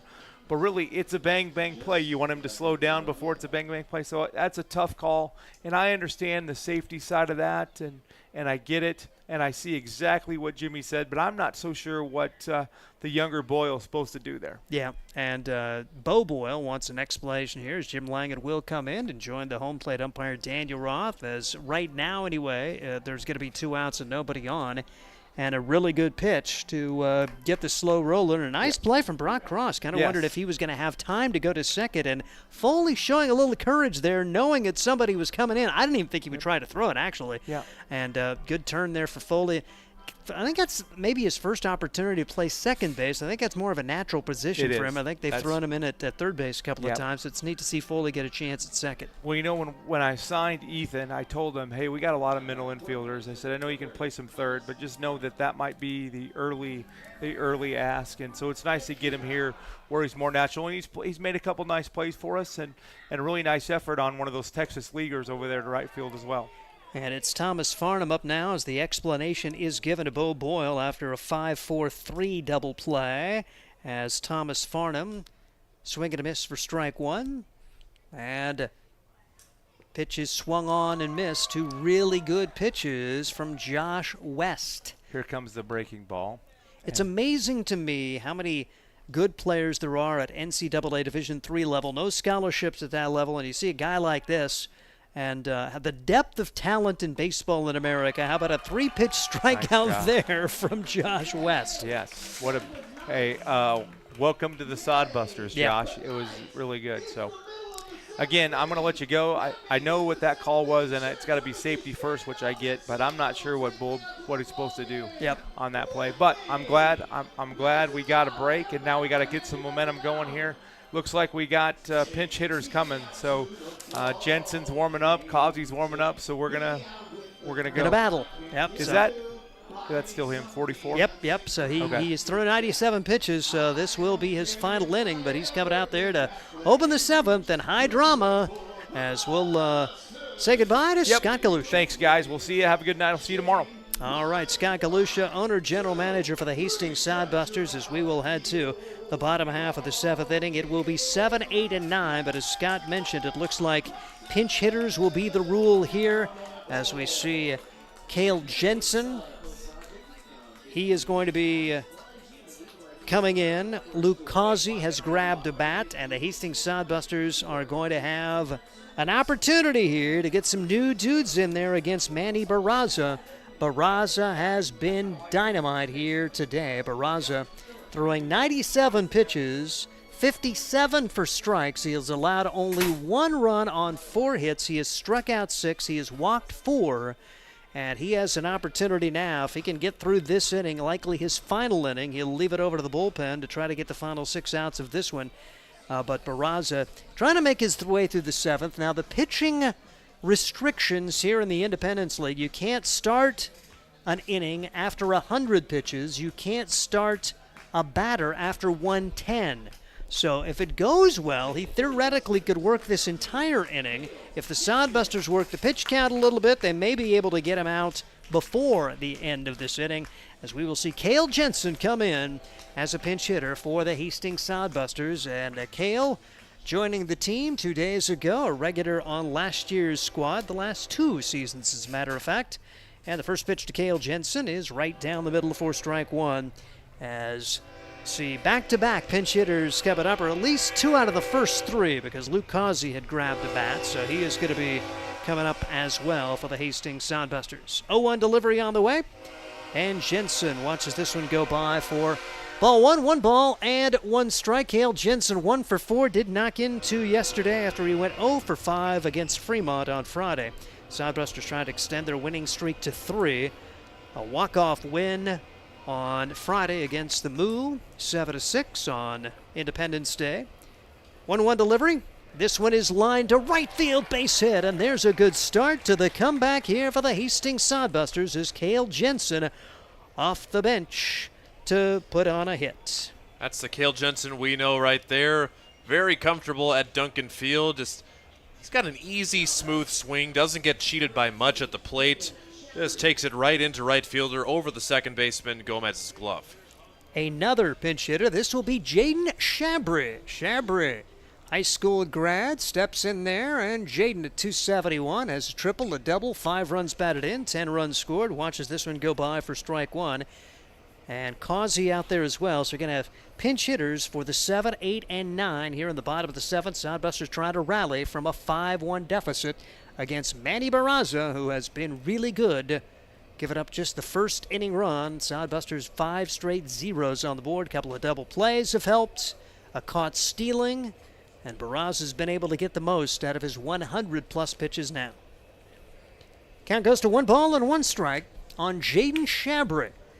Went through homeschool. We'll hear his story tomorrow before the game. Fun story, and hear about the Californian. And I am going to politic now. If the Shabrys are listening in, I want to come on vacation and stay at your house. Oh my gosh, living in the California redwoods, lives in the basically in a forest, and then just a few miles from the beach. So it sounds like it is just a gorgeous part of California that he calls home. Pitch misses, 3 balls and 1 strike. Jaden's going to be going to college anyway, so there's probably extra room. So, yeah. Maybe I could tag along? Or, yeah, just a Sodbuster road trip. Mason wants to tag along too? Yes, the Shabrys expect company. Give us a house tour at least. Yeah, I don't care about that. I want to see the forest. I want to see the redwoods. I've never seen that. 3-1 pitch to Shabry, and he watches it go by for strike 2. That's a good take, though. You're trying to find a way to get base runners, down by 4.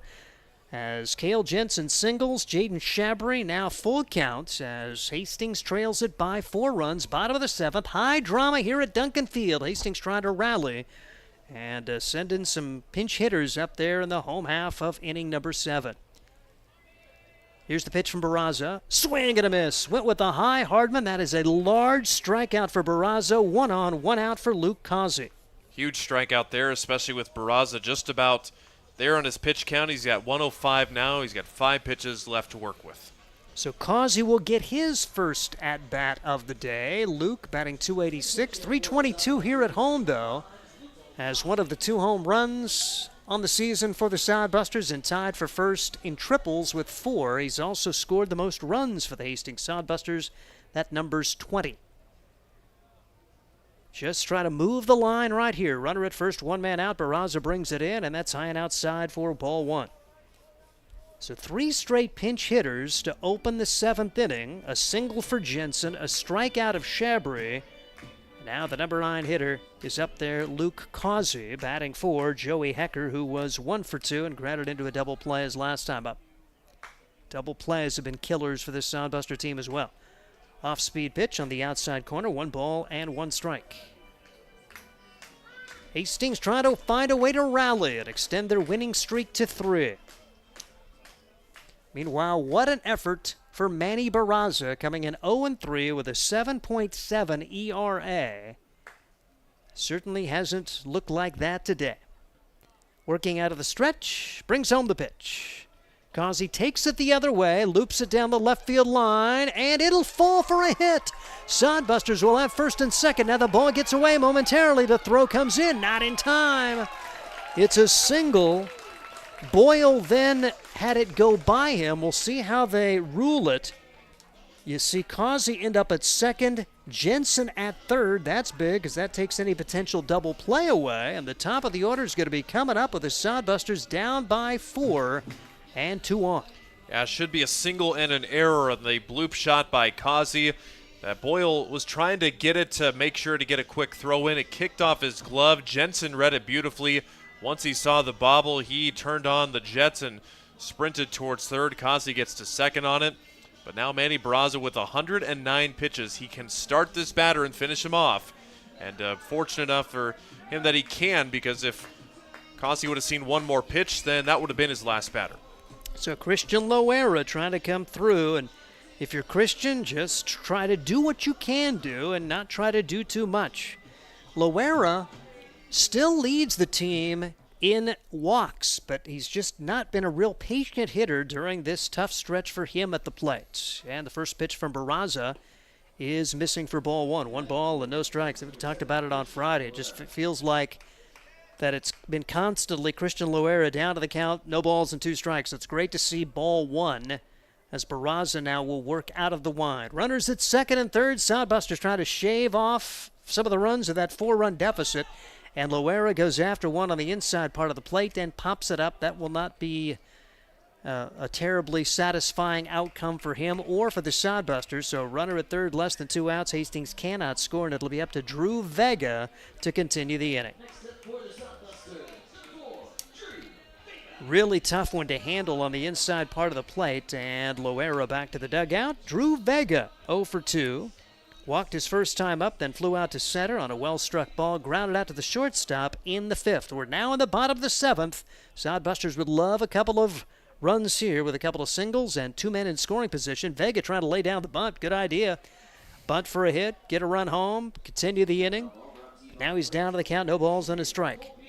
And since that Loera popped out on the very first pitch, so it's 100 or after 110 pitches. That's why Barraza's still pitching now, because he was at 110 pitches when he started this batter, so it must be after 110 where you can't start a new batter. 0-1 delivery is going to be coming up here to Drew Vega. And the pitch. Hits it well to the left center field gap. Will that fall? It will not. Brady Alexander chases it down. Drew Vega, that's about as hard as he hits it. And Hastings is turned away. No runs, 2 hits, 1 error, and 2 men left. And we head to the 8th. It's still Plainsmen 5, Hastings 1. This is Sodbuster Baseball. Core CPAs is your locally owned, full-service accounting firm. Our team of professionals have years of accounting experience and focus on building in-depth relationships with our clients. Our comprehensive and customized solutions are tailored to your specific needs. We pride ourselves in our commitment to integrity, objectivity, and professionalism. At Core CPAs, we provide tax services, payroll, bookkeeping, assurance and financial reporting, and much more. Visit our website at corecpas.us. There's nothing like relaxing on a summer day. Nothing like taking in a Hastings Sodbuster baseball game. And there's nothing like an ice-cold Pepsi to make the day perfect. Pepsi Cola of Hastings wants to make your nothing like be the best day it can be, whatever the occasion. Enjoy your favorite refreshing Pepsi product throughout the Sodbuster season and make your nothing like memories. Pepsi Cola of Hastings, a proud sponsor of Hastings Sodbuster Baseball.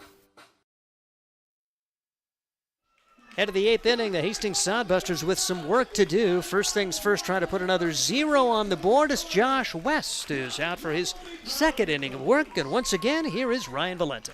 Thanks, Steve. We just had our dizzy bat race with some adults from one of the Little League teams in here. Always a one of our favorite contests here at Duncan Field. But here for the Hastings Sodbusters now, Josh West on for his first full inning of work, but really disappointing that the Sodbusters could not get on the scoreboard in the 7th, especially after the singles in 2 of the first 3 batters, and then back-to-back balls put in the air. And we know that Duncan Field is not a place where you're supposed to be putting balls in the air there. And also off your screen right now, home plate umpire Daniel Roth is still discussing with the statistician Andy Chase and head coach Josh Printer, because we're making sure that Manny Barraza was still eligible to come back after that last batter.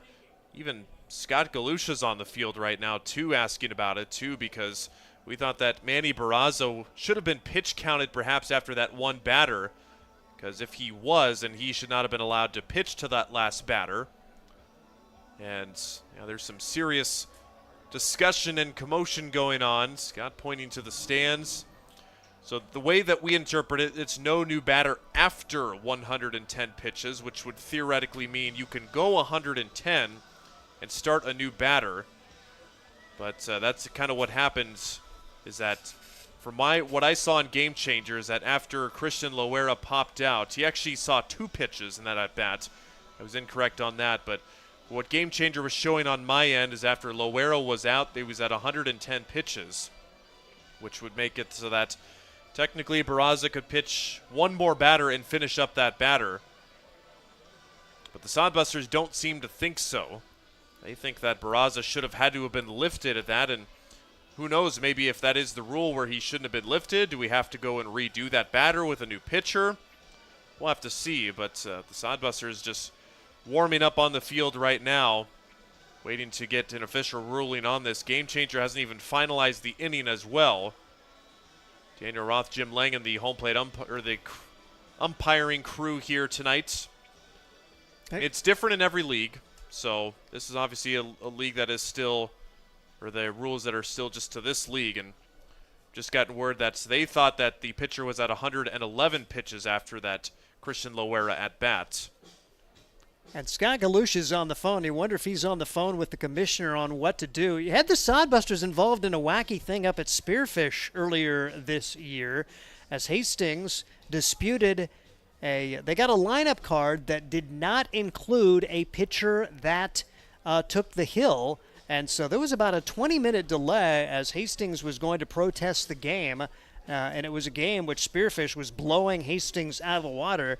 I know that that did stop the game for a while, and eventually the ruling was finish the game. If Hastings wants to appeal afterwards, then they could do that, and I've never heard anything come after that. So this will be a fascinating turn of events if we have to go back.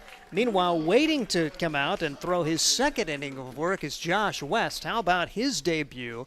Yesterday, striking out the side. Today he comes in, prompts a 5-4-3 double play, and then gets another strikeout. And I was talking to Scott Galusha. It's amazing the talent in all levels of baseball. I mean, here's Josh West, 6'3", 190 pounds, at a non-scholarship school. You feel like, man, this guy, you think this guy could pitch for a scholarship if he wanted to somewhere, just in the early returns, watching him throw the first couple of days. So we'll have to see how it all pans out, but he has to wait now as they do talk things over. And they're going to have a Jim Langen. So they're saying the Hastings is playing this game under protest. Okay. Which, I mean, you just told us how much good that did for the Sodbusters playing under protest last time. Okay. So the viewpoint is that the Sodbusters believe that Manny Barraza should not have been allowed to pitch that last batter to Drew Vega. Jim Lagan now explaining it to the... Actually, Manny Barraza, he's out on the field as starting pitcher for the Plainsmen.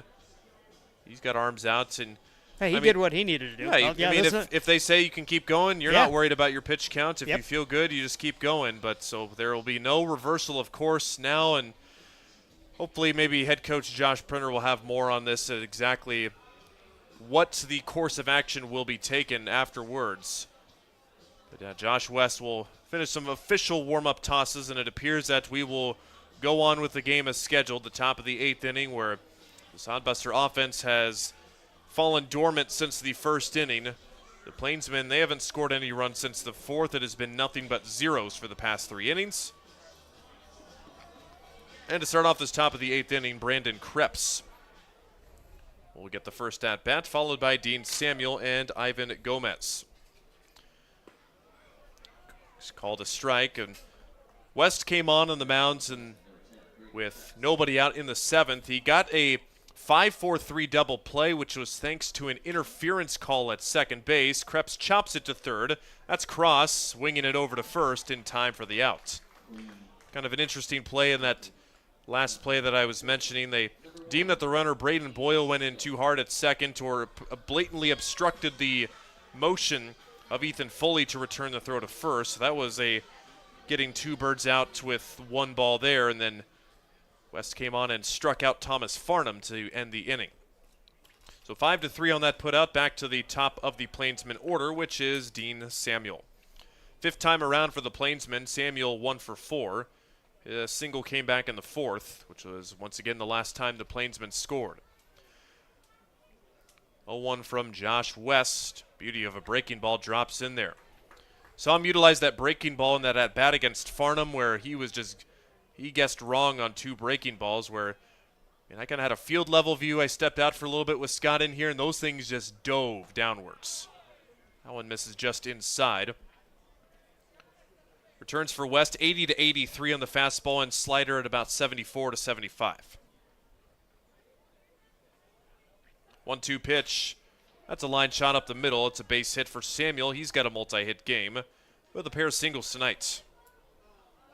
And he does so on a 2-strike pitch. So West got some good velocity there. Just Samuel with the better approach at the plate. And here's Ivan Gomez. Gomez also with one of the hits tonight. Now double-digit in hits for the Plainsmen. They've got 10 tonight. They did have 11 last night, so they know how to hit the baseball here at Duncan this year. Pitch up high. West misses 1-0. No action in the Hastings bullpen. Yeah, to put it in perspective, the Plainsmen, their team batting average at .234, they are hitting .277 against Hastings coming into today. And probably will raise that up with the double-digit in hits so far. Absolutely. Tonight for the Plainsmen, they are 10 for 31. So, yeah, they're over a 300 batting average against Hastings tonight. They've walked 6 times, and they've only been struck out 3 times. 2-0 from West. Ouch. That one foul ball off of the body of Gomez in the box. West playing that one through as if it was a live ball, but that one got the foot or somewhere. Looks like the right foot of Gomez, who's trying to shake it out right now. Even with that front foot guard on, it's still got him in a place that doesn't feel too good. 5 runs, 10 hits, 2 errors for the Plainsmen. 1 run, 6 hits, no errors for Hastings. Samuel still at first. The pitch from West popped in the air on the infield. Over at second base and making the catch, that's the new second baseman, Jaden Shabry. Defensive changes also before we forget. All of the pinch hitters that came in last inning, they will stay in as defensive replacements. So it's Shabry taking over Foley at second, Cossey in the place for Hecker in left, and Cale Jensen in for Zane Wilson at first. Otherwise, the song remains the same for the Sodbuster defense. Ground ball is just foul for Chris Ortega, who's swinging at the first pitch. We have seen him be aggressive early in the counts in the games against the Hastings Sodbusters this year.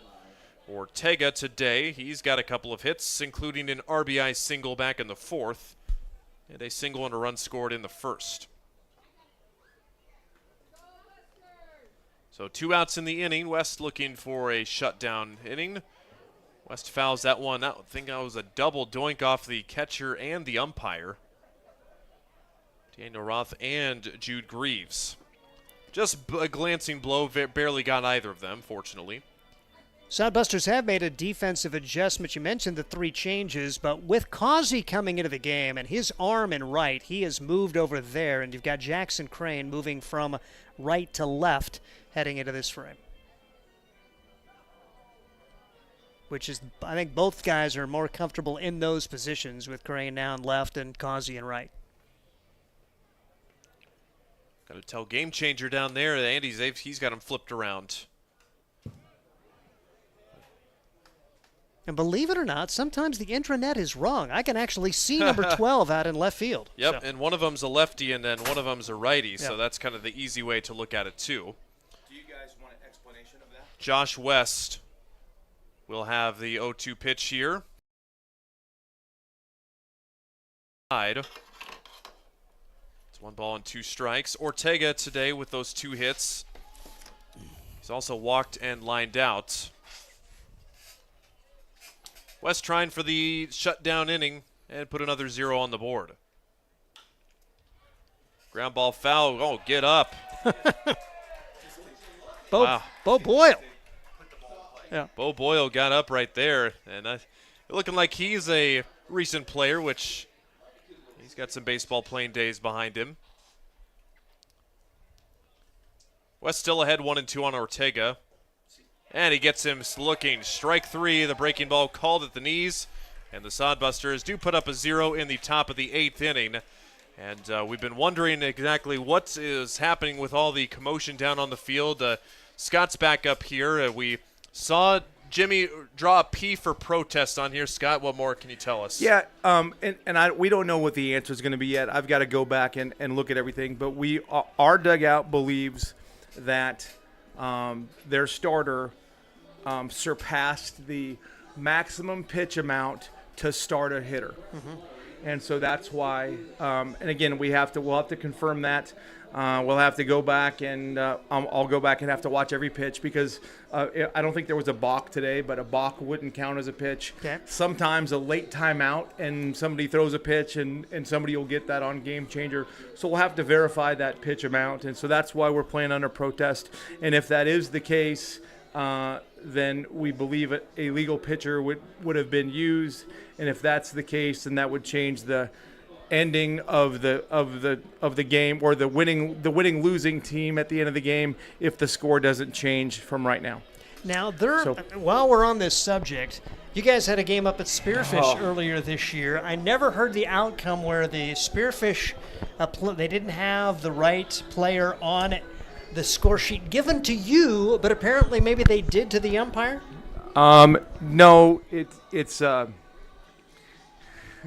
this causes me some grief, but baseball, there's nowhere in our rules that say you have to put everybody on your lineup card. It's one of those things that are assumed, and everybody just does it. Okay. But it's nowhere in our rules, and I made several arguments. If you've ever seen the movie, oh my gosh, Code Red with not Code Red, but A Few Good Men. So I said, okay, where in the rule book does it tell our kids where to go to dinner? But again, so they did not have the right guy on the roster, and it's not a rule. It is now. So you got to put guys on the roster, but it wasn't then. So the last question I have about this is, so we're understanding it's at the 110 pitch mark. If they have 110 pitches, can they start the next batter, or is it? No, they cannot. Okay, so that's what we had up here. We had him at 110, but we thought it was after 110, so maybe he was at the limit there. You cannot start a batter at 110. At so, 110, okay. Yep. So that's that, and again, we'll figure it out. And really, it doesn't matter. I mean, I surely would like to be on the right side of one of these things at one point, but really, the thing is, we've got 6 more outs to go, and we've got to play better baseball and put a little pressure on them. And I think we will, and hopefully we'll do that so we don't have to go through all this other junk. But it is what it is, and it's important because at the end of the day, I feel like this is a playoff team. But these are games we can't lose. And again, it's nothing against the Plainsmen, but we're at home. And we need to win these games. And we had good pitchers throwing today, and there wasn't any pitch limit problems. So this is a game we have to win. And now we've got to figure out how to compete and have a good last 2 innings at the plate. Okay, thank you, Scott, for clearing up the air there. Yep. So the Sodbusters playing this remainder of the game under a protest. We'll see how that squeezes out in between that. Jackson Crane at bat, soft fly ball into center field. Look at the range out at second base by Ivan Gomez. He gets probably about 30 feet into the outfield, and he does make the over-the-shoulder catch in a short center field. So Jackson Crane is retired here. The new pitcher on for the Plainsmen in the place of the starter Manny Barraza. This is Derek Lambert. Kind of see you got a good look of him in a sidewinding action. Kinda delivers the ball almost right here below the waist and kind of just slings that thing in there from a cross-arm delivery. But he's looked good so far. Lambert on for the 5th time this season. For the season, he's got a 9.88 ERA in 5 2/3 innings. He has allowed at least 1 run in all but 1 of his outings that he's given up. He actually appeared against the Hastings Sodbusters back on June the 22nd. He got the save in 2 innings. Only allowed 1 run, his best outing of the year, arguably. He did walk 2 and strike out 1. Lambert had one pretty rough outing where he gave up 4 runs in 1 inning, hence the inflated ERA. So not the first time that the Sodbusters have seen him.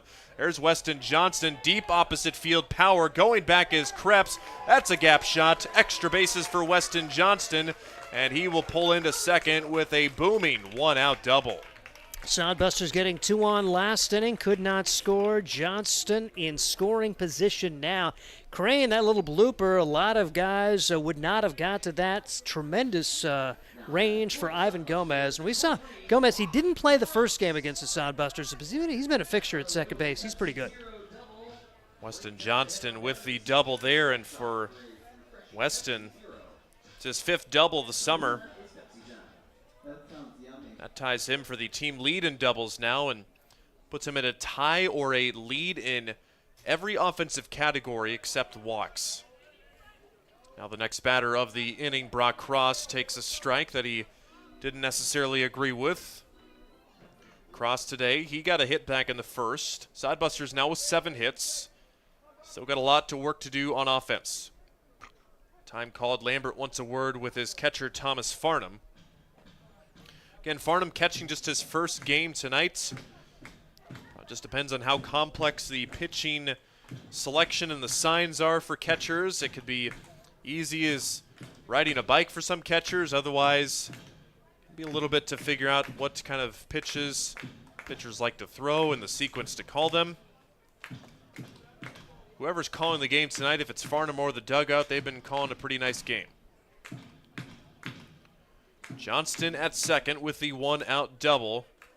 Finally got his 1st hit of the evening. Brock Cross looking for a multi-hit game. Waits on the breaking ball, but a little bit too long. It's out of play. 0-2. At 9:10 Central, just under 3 hours of game time. Not particularly a fast-moving game, even though we've had lots of zeros. Had a lot of traffic on the base pass in those innings. But not really a dragging game by any means either. 0-2 to Cross, late on the fastball. Cross with the single in the 1st, reached on an error in the 3rd, and flew out to center in the 6th. Sodbusters have had some very well-struck balls to the outfield tonight. Just not the place to do it here at Duncan.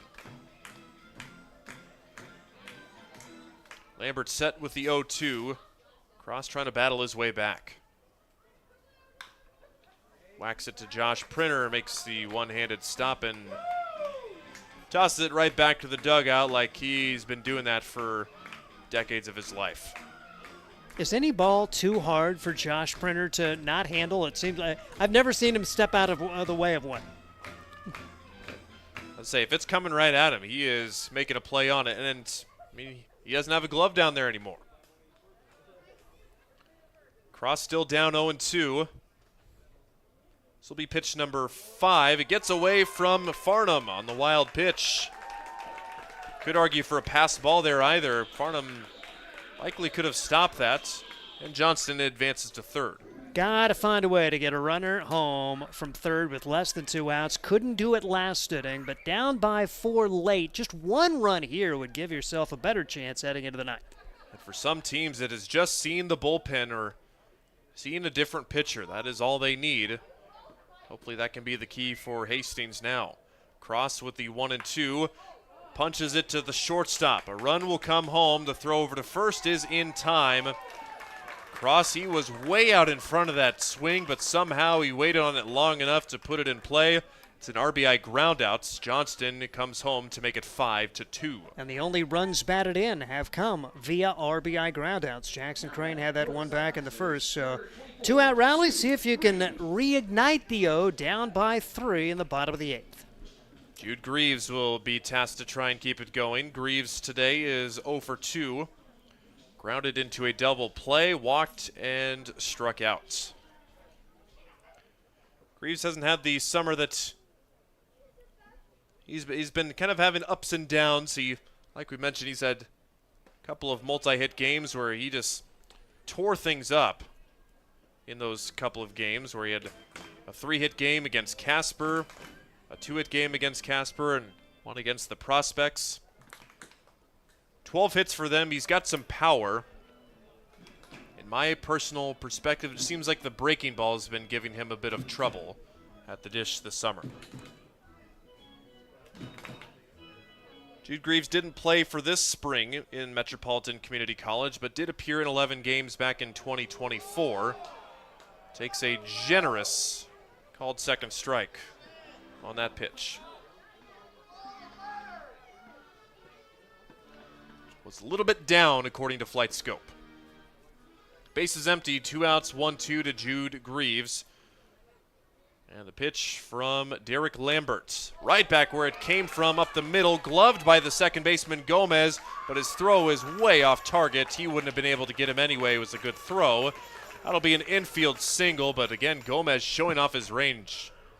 I had already put my head down to write down single, and I'm thinking, wait, what do you mean stopped it? How did he stop it? Well, the Superman over there? That, like I say, Gomez has really been fun at second base. So he didn't play that first day back on June 21st, but I think he's played every game since at second base. And he has shown a lot of range. Sodbusters are going to go to the bench right here. They'll put the Jet in, Jet Hannaford over at first, try to get a little more speed. He could be taken off sooner than later, trying to get him into scoring position for Cale Jensen, who singled as a pinch hitter last inning. So Jet Hannaford taking over at first base. He's definitely a stolen base candidate. The question is, Sodbusters play that card this late in the game with every base runner being valuable. Not going on the first pitch. Jensen takes a strike off his shoelaces. Goodness gracious. You can hear what the fans think of the strike zone tonight, and even from a neutral perspective either side, that pitch was low. Jensen sends it on the ground. It's bobbled by Gomez. Recovers. Bobbled at first. He's safe. A couple of boots on the right side of the infield. Gomez couldn't handle it, nor could Steffes at first. And the Sodbusters will take advantage of the error to put runners at first and third and bring the tying run to the plate. How about the opportunity right here? It's been such a well-played game defensively for the most part. Now, that is 3 errors on the Plainsmen, but Gomez, great range. That was another one you thought, oh, that's headed to right field anyway, but Gomez got there and then just could not bring it in cleanly, and then tried to rush the throw, and Steffes mishandles, and now you've got runners at the corners. Just any old single to the outfield, you get 1 run home and move the line to get Causian at bat. So the error, the third of the game, and here is Jaden Shabry, his second at bat. A bending pitch catches the zone. And Sodbuster fans thought it was low. Shabry struck out, swinging his only at bat in the 7th. And that one, no problem with that pitch, strike 2.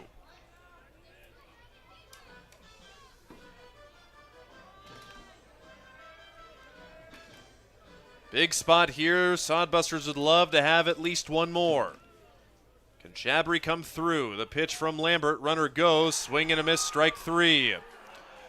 Lambert bends but does not break. And now he's got some words for the Hastings dugout. And tensions are starting to get high. Not the first time the Plainsmen and Sodbusters have gone at it with each other. And just no reason for Lambert to be jawing at the Hastings dugout there. He got him fair and square. It looks like that is all the commotion that will happen for right now. The Hastings Sodbusters will settle for the 1 run. They're looking for another 0 when we come back in the 9th. Core CPAs is your locally owned, full-service accounting firm. Our team of professionals have years of accounting experience and focus on building in-depth relationships with our clients. Our comprehensive and customized solutions are tailored to your specific needs. We pride ourselves in our commitment to integrity, objectivity, and professionalism. At Core CPAs, we provide tax services, payroll, bookkeeping, assurance and financial reporting, and much more. Visit our website at corecpas.us. Hi, I'm a baseball umpire. My job can get pretty stressful. I have to keep my eyes open at all times, and if I don't make the right call, people boo me. So to relax, I visit a Nebraska lottery retailer like this one and buy some scratch tickets. It always calms me down. Hey, you cut in line. I did not. All right, you're out of here. Hey, he didn't cut. All right, you're out of here. I feel better already. The Nebraska Lottery. Top prize odds vary by game. Final call for both sides here in this Sunday edition of Sodbuster Baseball. Hastings is trying to get this one tonight in comeback fashion, trailing 5-2. Nate Fisher on for the Sodbusters. Fisher unmistakable on the mounds. The unique delivery and the set. You never need to see a jersey number when he's on the mounds, and he will be tasked with taking on the middle of the Plainsmen order, 4, 5, and 6. For Fisher, he's also been one of the constants out of the bullpen. This will be his 12th appearance this summer. 15 innings pitched. He has made 1 start, a 1-1 record. 12 hits, 6 runs, 5 walks, 6 strikeouts, and a 3.0 flat ERA. And first to greet him is Jake Steffes for the Plainsmen, who has one of the hits. He chops one off the plate. Can Fisher gun it over there? You betcha. A swinging bunt, no problem. Fisher fields his position and helping the cause that the pitchers are athletes argument. Yeah, really nice play, because when it comes off the bat, you're thinking, okay, you've got to play with the spin. You can't rush it, but you've got to get it over there in good fashion, and about as good as you're going to do if you're Nate Fisher. The next batter is Brady Alexander. He, coming into today, was 4 for 4. He got his hits in his first 2 at-bats. Since then, he has grounded out twice, so he is 2 for 4 today. But Brady Alexander having himself a monster series against the Hastings Sodbusters. He's now 6 for 8. And a line drive to right field, but it's right at Luke Cossey. That ball was smoked off the bat. The Sodbusters have a man there. And Alexander, not only that today, but how many potential extra base hits has he taken away in center field? Because the Sodbusters have had some decent hits, but he has been able to get to both gaps today to help keep Hastings off the board. Now it's Braden Boyle, who has walked twice, singled, and popped out.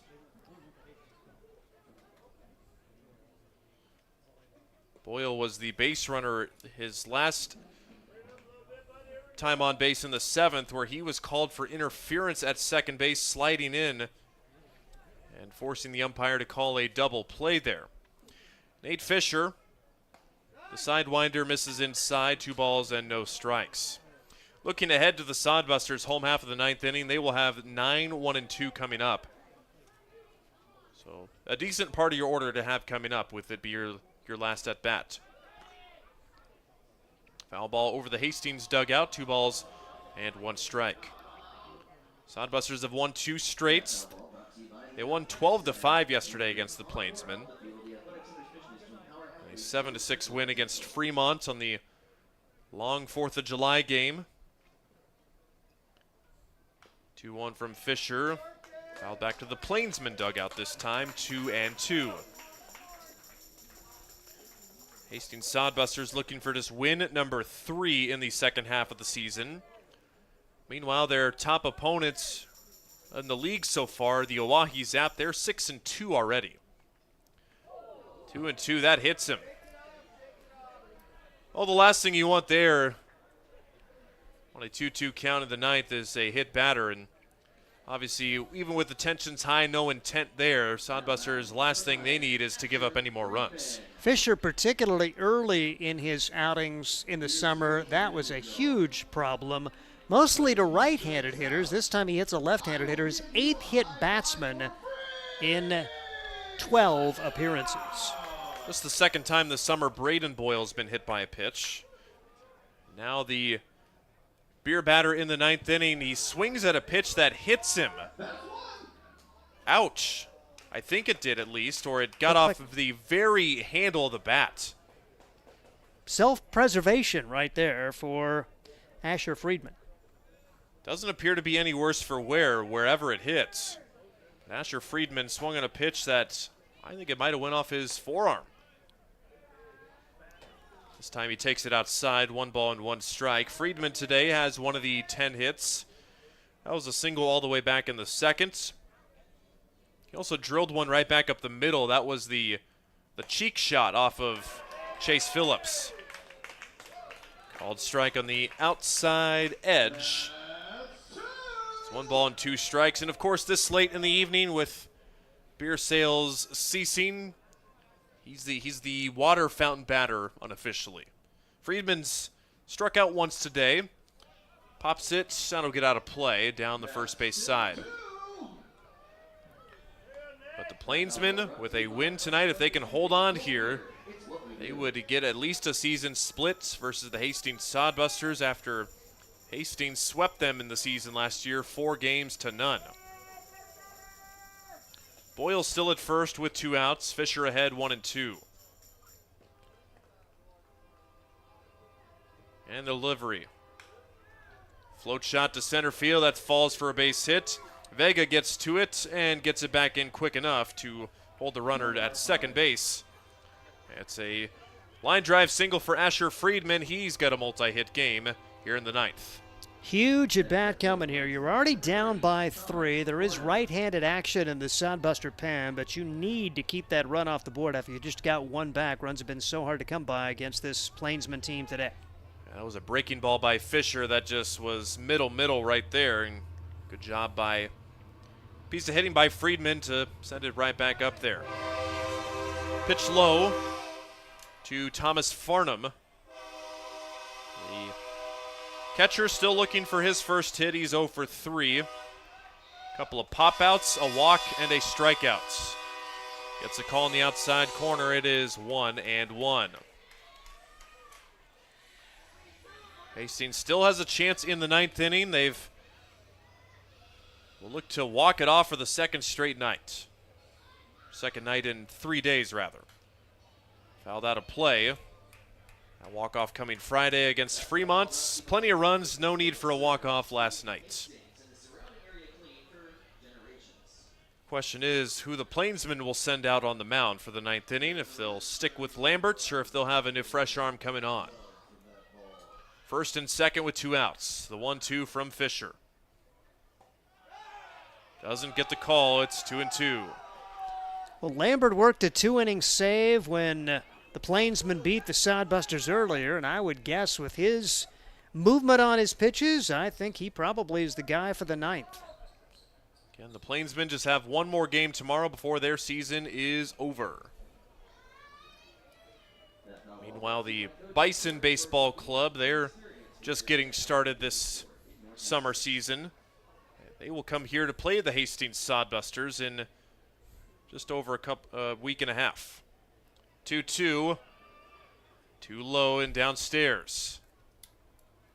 Not sure if Jude Greaves was ready to run back to the dugout or if that was just low and... No, I think he was scrambling to stop it. Okay. I don't think he thought that was a strike. Making sure my eyes aren't deceiving me there. Well, now it's a payoff pitch. Runners are on the move with the pitch, but it has popped out of play, and we will see another. So we will see an 8th pitch of the at-bat now, as Farnham has now fouled off 3 with 2 strikes. What does Fisher have to offer with the potential put-away pitch here? It's ball 4, way outside. So a couple of walks in the Plainsman debut for Thomas Farnham. And the base is full of Plainsmen with 2 outs. Timeout called. And here comes Josh Printer with right-handed action in the Sodbuster bullpen if Fisher can't get this final out. Printer probably visiting their mound, reminding them that, all right, this guy's a pitcher by trade. Yeah, he's put a ball in play 3 times, but he hasn't gotten a hit against us yet. Sodbuster defense has been rock solid tonight. No errors in the contest as of yet. They committed 5 in the field last night. Josh Printer just a pep talk on the mound, give the guys a breather and resets. We're 1 pitch away, 1 out away from getting out of this and getting into the 9th to hopefully get the win here. It's Adam DeBoer warming up for the Hastings Sodbusters as DeBoer pitched 1 game as number 30. He's now wearing number 19 as they have made a number change for Adam DeBoer, and he is getting ready for Hastings, and we'll see if he is called upon. Hopefully not, as Fisher's going to work to another batter, and you really want to see him get out of this with no damage done. The only way DeBoer would come on is if the score would not be the same after this batter. But it's Brandon Krebs. Gets one right over there for strike 1. Krebs today, 0 for 3. Flyouts, fielder's choice groundouts, and irregular groundouts, also a walk. Fisher misses glove side again. He has yanked a couple of fastballs to right-handed hitters this inning. Hastings only managed 2 runs so far. They don't want to make the deficit any bigger. Ball 2 downstairs. 2 balls and 1 strike. For base runners, you got Braden Boyle at third, Asher Friedman at second, and Thomas Farnham at first. Outfield playing pretty shallow for standard depths here, especially left and center. 2-1. Late on the fastball. Sodbusters a strike away. The fans trying to get some juice into the hometown team.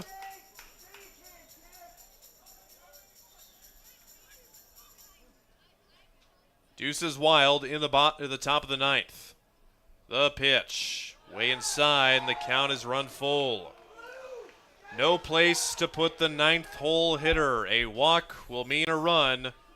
And also now with the full count, the runners will get a head start. Fisher squats and delivers. Ball 4. No, called strike 3 outside. Daniel Roth rings him up. The Sodbusters get a call to end the top of the 9th with miraculously no damage done. We go to the bottom of the 9th. The Sodbusters need 3. They trail it 5-2, and we'll be right back with Sodbuster Baseball. At Hastings College, we celebrate all the ways you shine. From more than 20 athletic teams to band, choir, theater, and art, plus esports, creative writing, speech, and media. Join in to earn a scholarship and find your people, the friends you'll hang out and have fun with. It's what makes Hastings great. So check out Hastings College, where your experience matters, in the classroom and in the activities you love to do. Visit us at hastings.edu.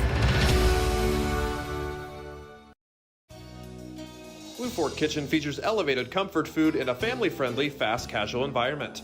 With a full menu, you can sit down for a nice meal or order online for pickup. From salads and wraps to burgers and steaks, Blue Fork Kitchen has your kind of food. Open Tuesday through Thursday, 11 to 9 p.m., and Friday and Saturday, 11 to 10 p.m., with a special brunch buffet Sunday from 9 to 2 p.m. Blue Fork Kitchen is located in the Cimarron Plaza, 38th and Osborne Drive in Hastings. Like them on Facebook.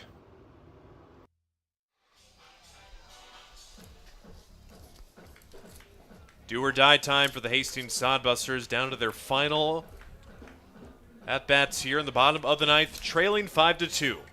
Ryan Valenta, Steve Stein, pleasure spending these 9 innings of baseball with you here on our Sodbuster YouTube network. Our next broadcast, same time tomorrow night as we wrap up this 3-game series against the Plainsmen. If this score holds or outcome holds, then it will be a rubber match tomorrow. Sodbusters with a couple of walk-offs this year already. Just looking to make it interesting in the ninth, if none less. And first at bat of the bottom of the ninth will go to Luke Cossey. Derek Lambert still on for the Plainsmen. A low strike called, 0-1 on Luke Cossey. He singled back in the seventh on that little bloop shot to left field. Sodbusters need 3.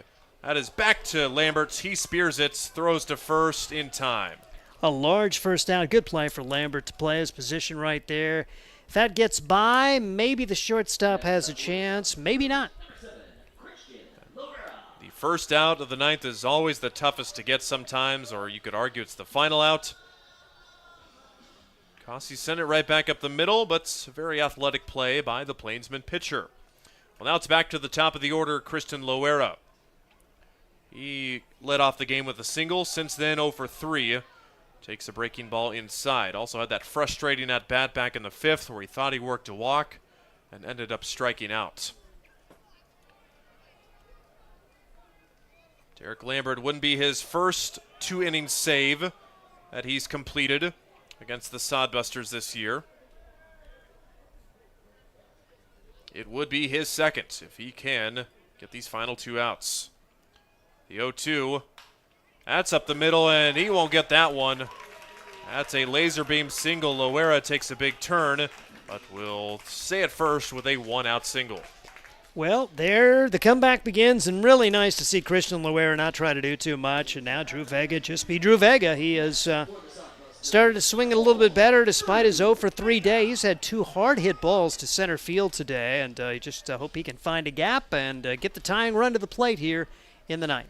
Drew Vega had a multi-hit game on Friday against the Fremont Moo.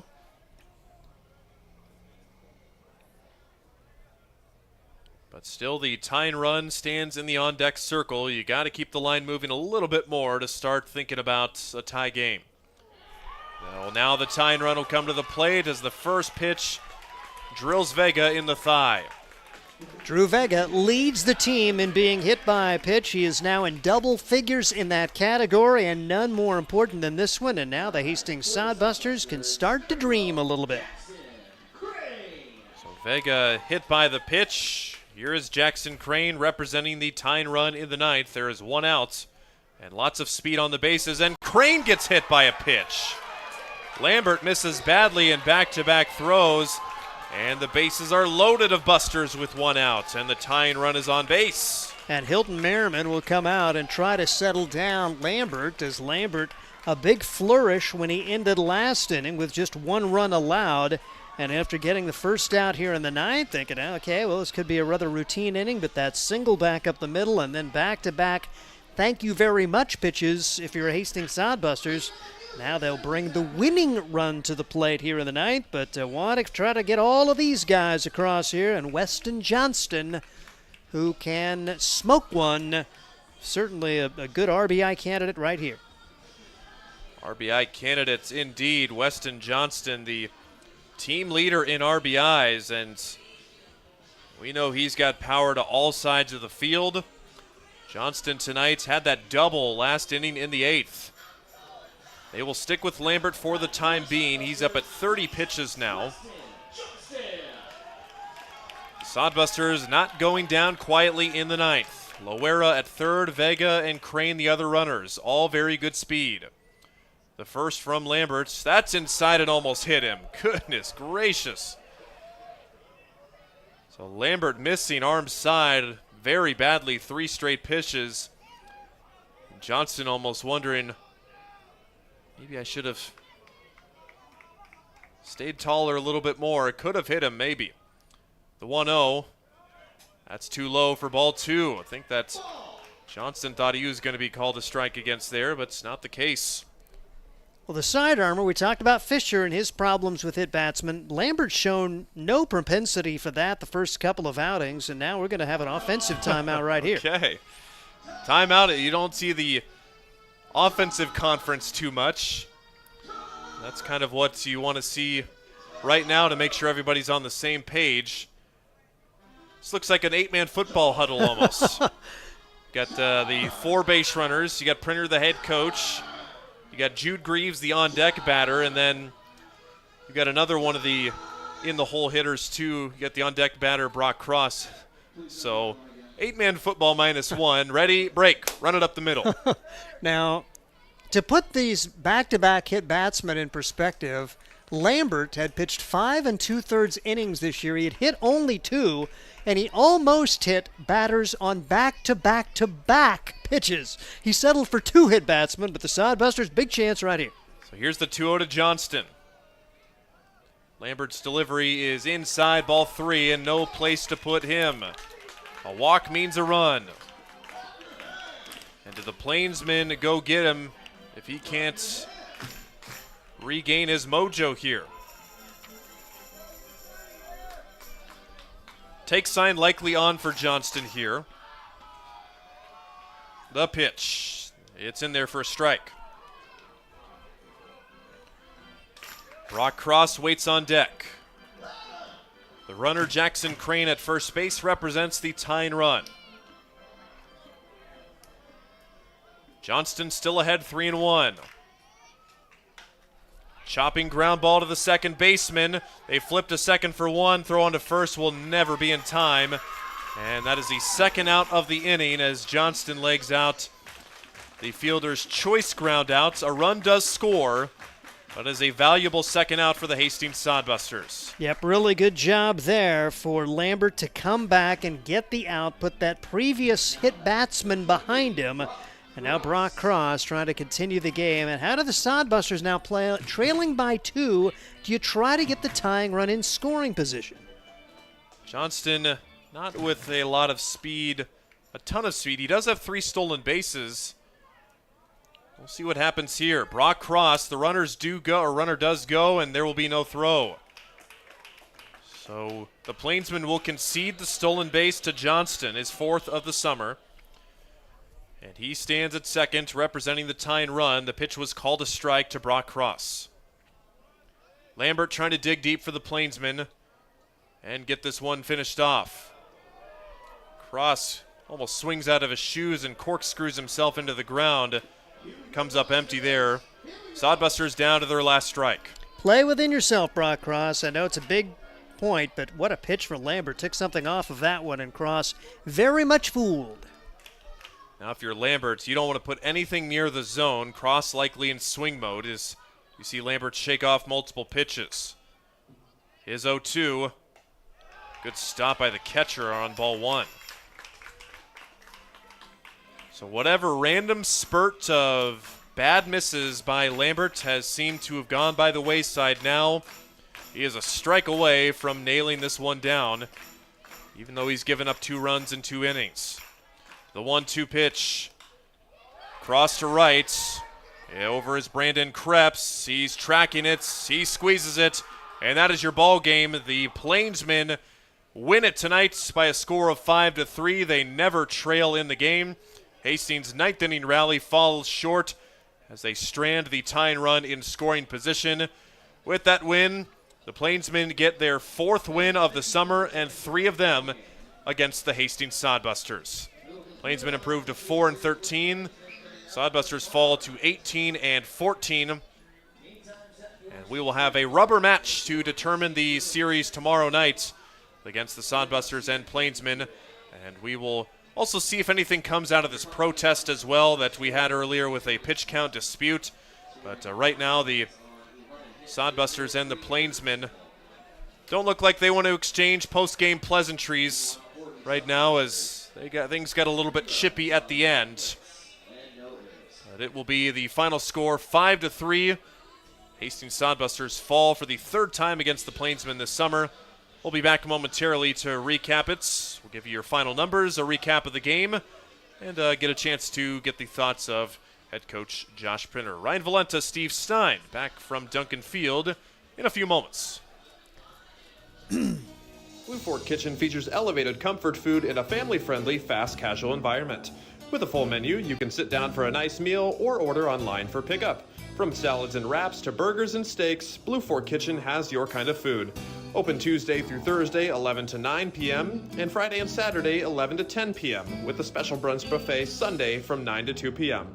Blue Fork Kitchen is located in the Cimarron Plaza, 38th and Osborne Drive in Hastings. Like them on Facebook. Make your next pit stop at the Coach's Corner, a friendly staff and a deep lineup of snacks. You can find Coach's Corner in North Hastings on Osborne Drive East. More than just a gas station, Coach's Corner is the place to get delicious pizza made fresh for you and your family. Don't take our word for it. It's so good it'll be featured at selected Sodbuster home games this season. For a convenient and clean experience, be sure to check out the new convenience store in North Hastings, Coach's Corner.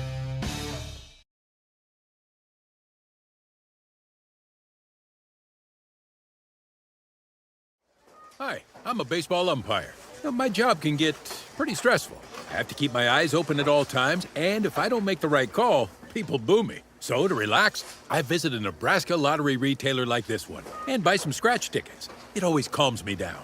Hey, you cut in line. I did not. All right, you're out of here. Hey, he didn't cut. All right, you're out of here. I feel better already. The Nebraska Lottery. Top prize odds vary by game. There's nothing like relaxing on a summer day. Nothing like taking in a Hastings Sodbuster baseball game. And there's nothing like an ice-cold Pepsi to make the day perfect. Pepsi Cola of Hastings wants to make your nothing like be the best day it can be, whatever the occasion. Enjoy your favorite refreshing Pepsi product throughout the Sodbuster season and make your nothing like memories. Pepsi Cola of Hastings, a proud sponsor of Hastings Sodbuster Baseball. Our post-game show, Duncan Field, myself, Ryan Valenta, Steve Stein, recapping this tough one tonight, 5-3 the final score between the Hastings Sodbusters and the Plainsmen, and once again showing that they're a ball club that knows how to play a complete 9 innings, and got to give credit to their pitching staff that was in it from all the way from the start. Got a little bit shaky towards the end at the Sodbuster offense, just another unfortunate lackluster performance tonight. So there's really no sugar-coating way to put it. It's just a disappointing outing for the guys tonight, even though they did get 9 hits. Just the 3 runs on the scoreboard, a couple of innings with too many guys left on base, and Sodbusters might be looking back at this one, wondering where it went wrong in a couple of ways tonight. Yeah, and the Plainsmen, give them credit. They're pretty much, they score 5 runs a game, and they get another 5 runs today. Every game that they've beaten the Sodbusters this year, they've scored 5 runs. They scored 5 runs yesterday.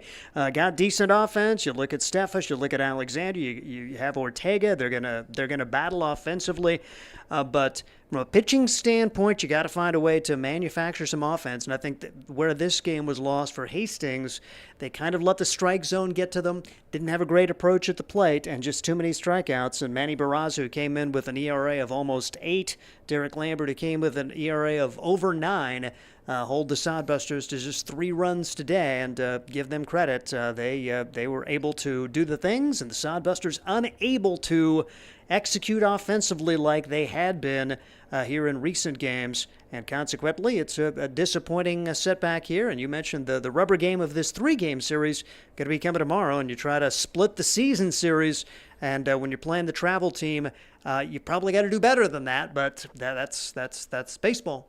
Yep, and it started off early. It was 2-1 after the first inning, and then who would have thought we would have gone through all those zeros the rest of the way through. Plainsmen got on the board in the first inning, a 2 RBI double from the soon-to-be Sodbuster Brady Alexander, and what a scorching hot streak of at-bats he had. Went 6 for 6 at one point, did finish 0 for his last 3, but credit to that young man right there for tearing it up at the plate here tonight. Sodbusters got one back in the first inning. Christian Loera came around on an RBI groundout from Jackson Crane, but then after that, zeros until the 4th inning. When the Plainsmen got enough, they were already in the lead, but made sure they would stay in the lead for good with a 3-run inning. Had an RBI single from Chris Ortega, a wild pitch scored a run. And then also Brady Alexander, his 3rd RBI of the game on a groundout, gave them the 5-3 lead. Sodbusters would go into the 8th, trailing 5-1. They did get that run back, 1 run back in the 8th. Weston Johnston had the 1-out double. Then he came home on a ground out from Brock Cross. Sodbusters had a real chance in the 9th.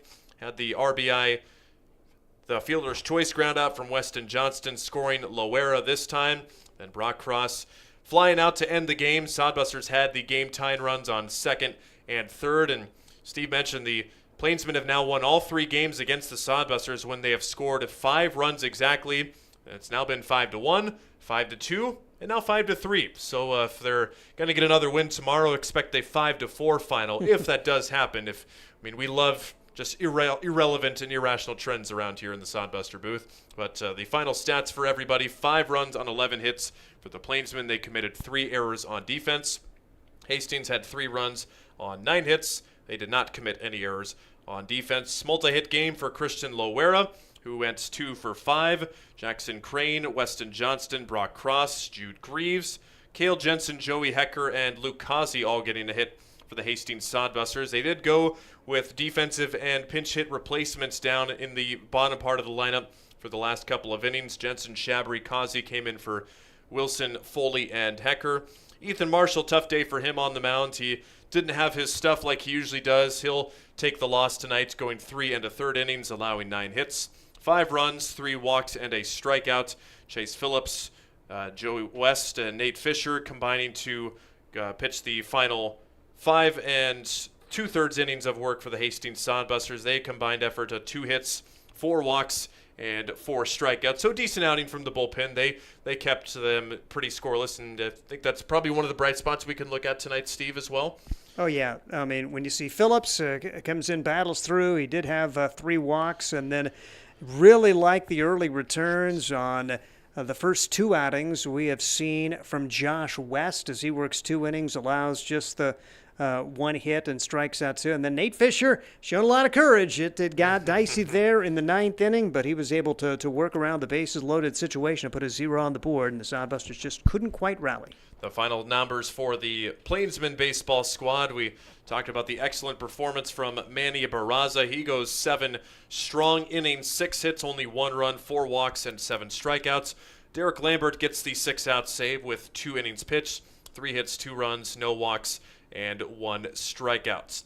So the Plainsmen now 3-2 against the Hastings Sodbusters. The final game of the season for both sides is tomorrow, and we'll see how that one turns out. 6:35 p.m. start time before the Sodbusters hit the road for a 4-game road series next week. But I think also, too, the strikeout bug kind of came back for the Sodbusters tonight, and with their 8 strikeouts now, got the stat pulled up here, and besides last night, they only struck out twice, so that's now 7 games besides last night in a row they have struck out at least 8 times.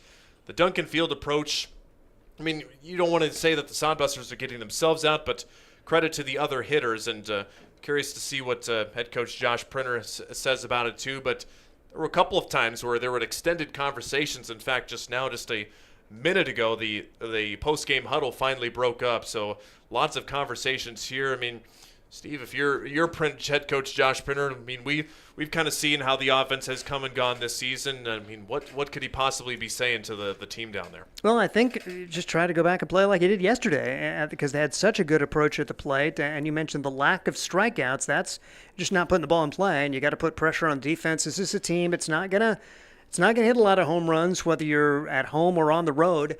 You have to manufacture more runs, and when you're not putting the ball in play, you're not manufacturing runs, and you're going to have days like this. And so that's probably the main message you've got, and it's up and down the lineup. It's different times during the game, but they let the strike zone get to them a little bit, and it was a how shall we say, maybe an inconsistent zone, but both teams had to play with it, and I think it maybe got into the head of the Hastings Sodbusters a little bit, and I know Josh had a pretty lengthy conversation after a 1-2-3 inning back in that 5th inning. I think that we'll hear what he has to say about that, but I think that probably was kind of focused on, take the right approach at the plate and don't let the strike zone get to you. I guess we'll find out what Coach Printer has to say about this, but I guess initial thoughts after this one and a tough night against the Plainsmen. First and foremost, I apologize. I was just had my mind set on tomorrow's game, and I forgot to come up, and then I realized and sprinted up here. You're here. Do you need a minute? Because if I would have sprinted up here, I would need a lot more time than you. You sound like you've just been walking, taking a walk in the park. It was very fast, so we appreciate it. But, yeah, I mean, tough game tonight and lots of things to talk about. Where do we start? Hats off to the team, and I kind of addressed over there in left field. So I mean, I'm not going to be mad. I'm not going to be upset with them over. We fought tonight. We did. No one's head was in the dirt. I mean, baseball sometimes doesn't go your way, but just the biggest thing was we didn't really make an adjustment. That dude was throwing about 80% splitters and didn't really, like we talked about, scooting up in the box, taking some of the breakaway, and we just kept swinging. I mean, he kept throwing them because we kept swinging at them, and just talk to them. I mean, especially with the 80-mile-an-hour fastball, make them beat us with a fastball. I mean, just make an adjustment. We did poorly on that part. Make an adjustment tonight, but it started getting better. We started spitting on a couple, but he just had us in fits with that splitter, and I mean, it was a good pitch, but when you know it's coming over and over, you got to find a way to make an adjustment. But like I said, told them out in left field, I'm never going to be upset, never going to be mad over. I mean, we fought, they were into it, dugout was into it. I mean, sometimes you come up short, but a little too late, trying to make an adjustment there, 6th, 7th. We had Kale come in pinch hit, Kazi ended up getting a pinch hit, but just make an adjustment earlier, I mean, even though like sometimes maybe he is on, and I mean, not picking something up, not picking up the spin of the splitter, but just if that's the case, I mean, we got to find a way somehow to get him out of the game if that's working his pitch count. I mean, getting up on the play, whatever it is, we got to find a way to get him out of the game. But yeah, I mean, they never quit. We kept fighting. We had a chance there in the 9th and just came up short. Flipping the script to talk about the pitching staff performance by your guys as well. Ethan Marshall obviously didn't have the day he wanted to, but I think the bullpen did a nice job of coming in and settling things down. What was the big Achilles heel for Ethan tonight? And then after that, what can you say about the bullpen kind of trying to settle things down? I think biggest part on their dugout, I can kind of hear them over there. They had confidence that they could hit Marshall, and confidence is half the battle sometimes. And I mean, gave up nine or so hits, or seven plus, whatever it was. I don't know exactly. Marshall's been a big asset for us, so nothing personally against Marshall. They were just seeing him well today, and try to get him out after the 4th or 5th. I don't know exactly what inning, but. Bullpen kept it at bay, kept us in a game, gave the offense a chance to win, and phenomenal job by Josh. And I'm gonna leave everyone out. I told them the same thing in the huddle over there, that I'm gonna leave some guys out. But great job from the bullpen as a whole. Great job from the bullpen. Your guys, I know there was frustration with the strike zone. That's just part of the game. Was that part of the message? I know you called the guys over after one of the innings where you went down 1, 2, 3 to try to not worry about those types of things, even though it's frustrating to just make that mentally to put that out of your mind. Yeah, I mean, really did that first and foremost, that's out of their control, and we have talked about that, but really we're just getting them together and just figuring out, try to make a different approach, trying to make an adjustment to that pitcher, and looked a little bit more comfortable ABs, but still, I mean, we kept swinging at a couple that, I mean, we didn't make an adjustment. But that conversation, that was just trying to figure out how to get him out of the game, what we're looking for, certain situations, and just trying to as a team make an adjustment there. All right, and for tomorrow, it's a big game, too, because the second half just getting underway for you guys. And this Plainsmen team, they've got nothing to lose tomorrow. It's their last game, so they're going to throw everything at you. What's your kind of game plan for tomorrow? And if you could fix one thing about tonight, if one thing could be better about tomorrow, how did that set you up for success tomorrow? Just the best thing going into tomorrow, the best and biggest thing is that guy threw 112 or so pitches, and he can't go back out there, so we don't have to worry about that splitter tomorrow, which is going to be a huge thing, because all the confidence in the world we've hit all year. We'll come back tomorrow ready to go, especially playing them again. Pretty rowdy game, and biggest thing is that guy can't go out there and pitch again, so we don't have to worry about that splitter, and just stay us. I mean, take a breath, but at the same time, they're all going to have an edge after tonight's game. But just come out ready to go in the first inning, and just relax, take a breath. It's baseball, and kept telling them we get to play them tomorrow. Like just come out, set the tone and BP when we get here tomorrow, and just come out ready to go tomorrow. All right, we'll see you then. Appreciate you coming up, and we'll see you tomorrow. Head coach Josh Printer. Our post-game comment show, 5-3 the final score between the Sodbusters and the Plainsmen. Well, Steve, I think we've covered just about every base here tonight, so I think both sides is telling everybody to come out tomorrow and support the Sodbusters at 6:30, and anything else we need to touch on? I think you have said it all, and let's try to find a way to win this series and to take the next step forward in the final home game for a week. Yep, then we have said it all. You know, we've got our own things, and I think we've got everything. Our little silly trends and whatnots are. We're getting off the rails here. It's Sunday nights. People got to work tomorrow. We've got to work tomorrow, so let's call it right here. Thank you so much for spending it with us. Ryan Valenta, Steve Stein, Mason Connor, and Noah, our engineer, plus our broadcast crew behind the scenes. Thank you so much for all the hard work they do. See you tomorrow night for our final edition of Sodbuster Baseball for a week, 6:35 p.m. See you then. Until then, have a happy Sunday night. Catch the spirit of the game. The Hastings Sodbusters. Get the ultimate fan experience at a Hastings Sodbuster game this summer. Enjoy high-level collegiate summer wood bat baseball at the beautiful and historic Duncan Field in Hastings. Baseball and a whole lot more. Affordable family fun. That's what the Sodbusters and the Independence League are all about. Sodbuster Baseball. It's your team. Catch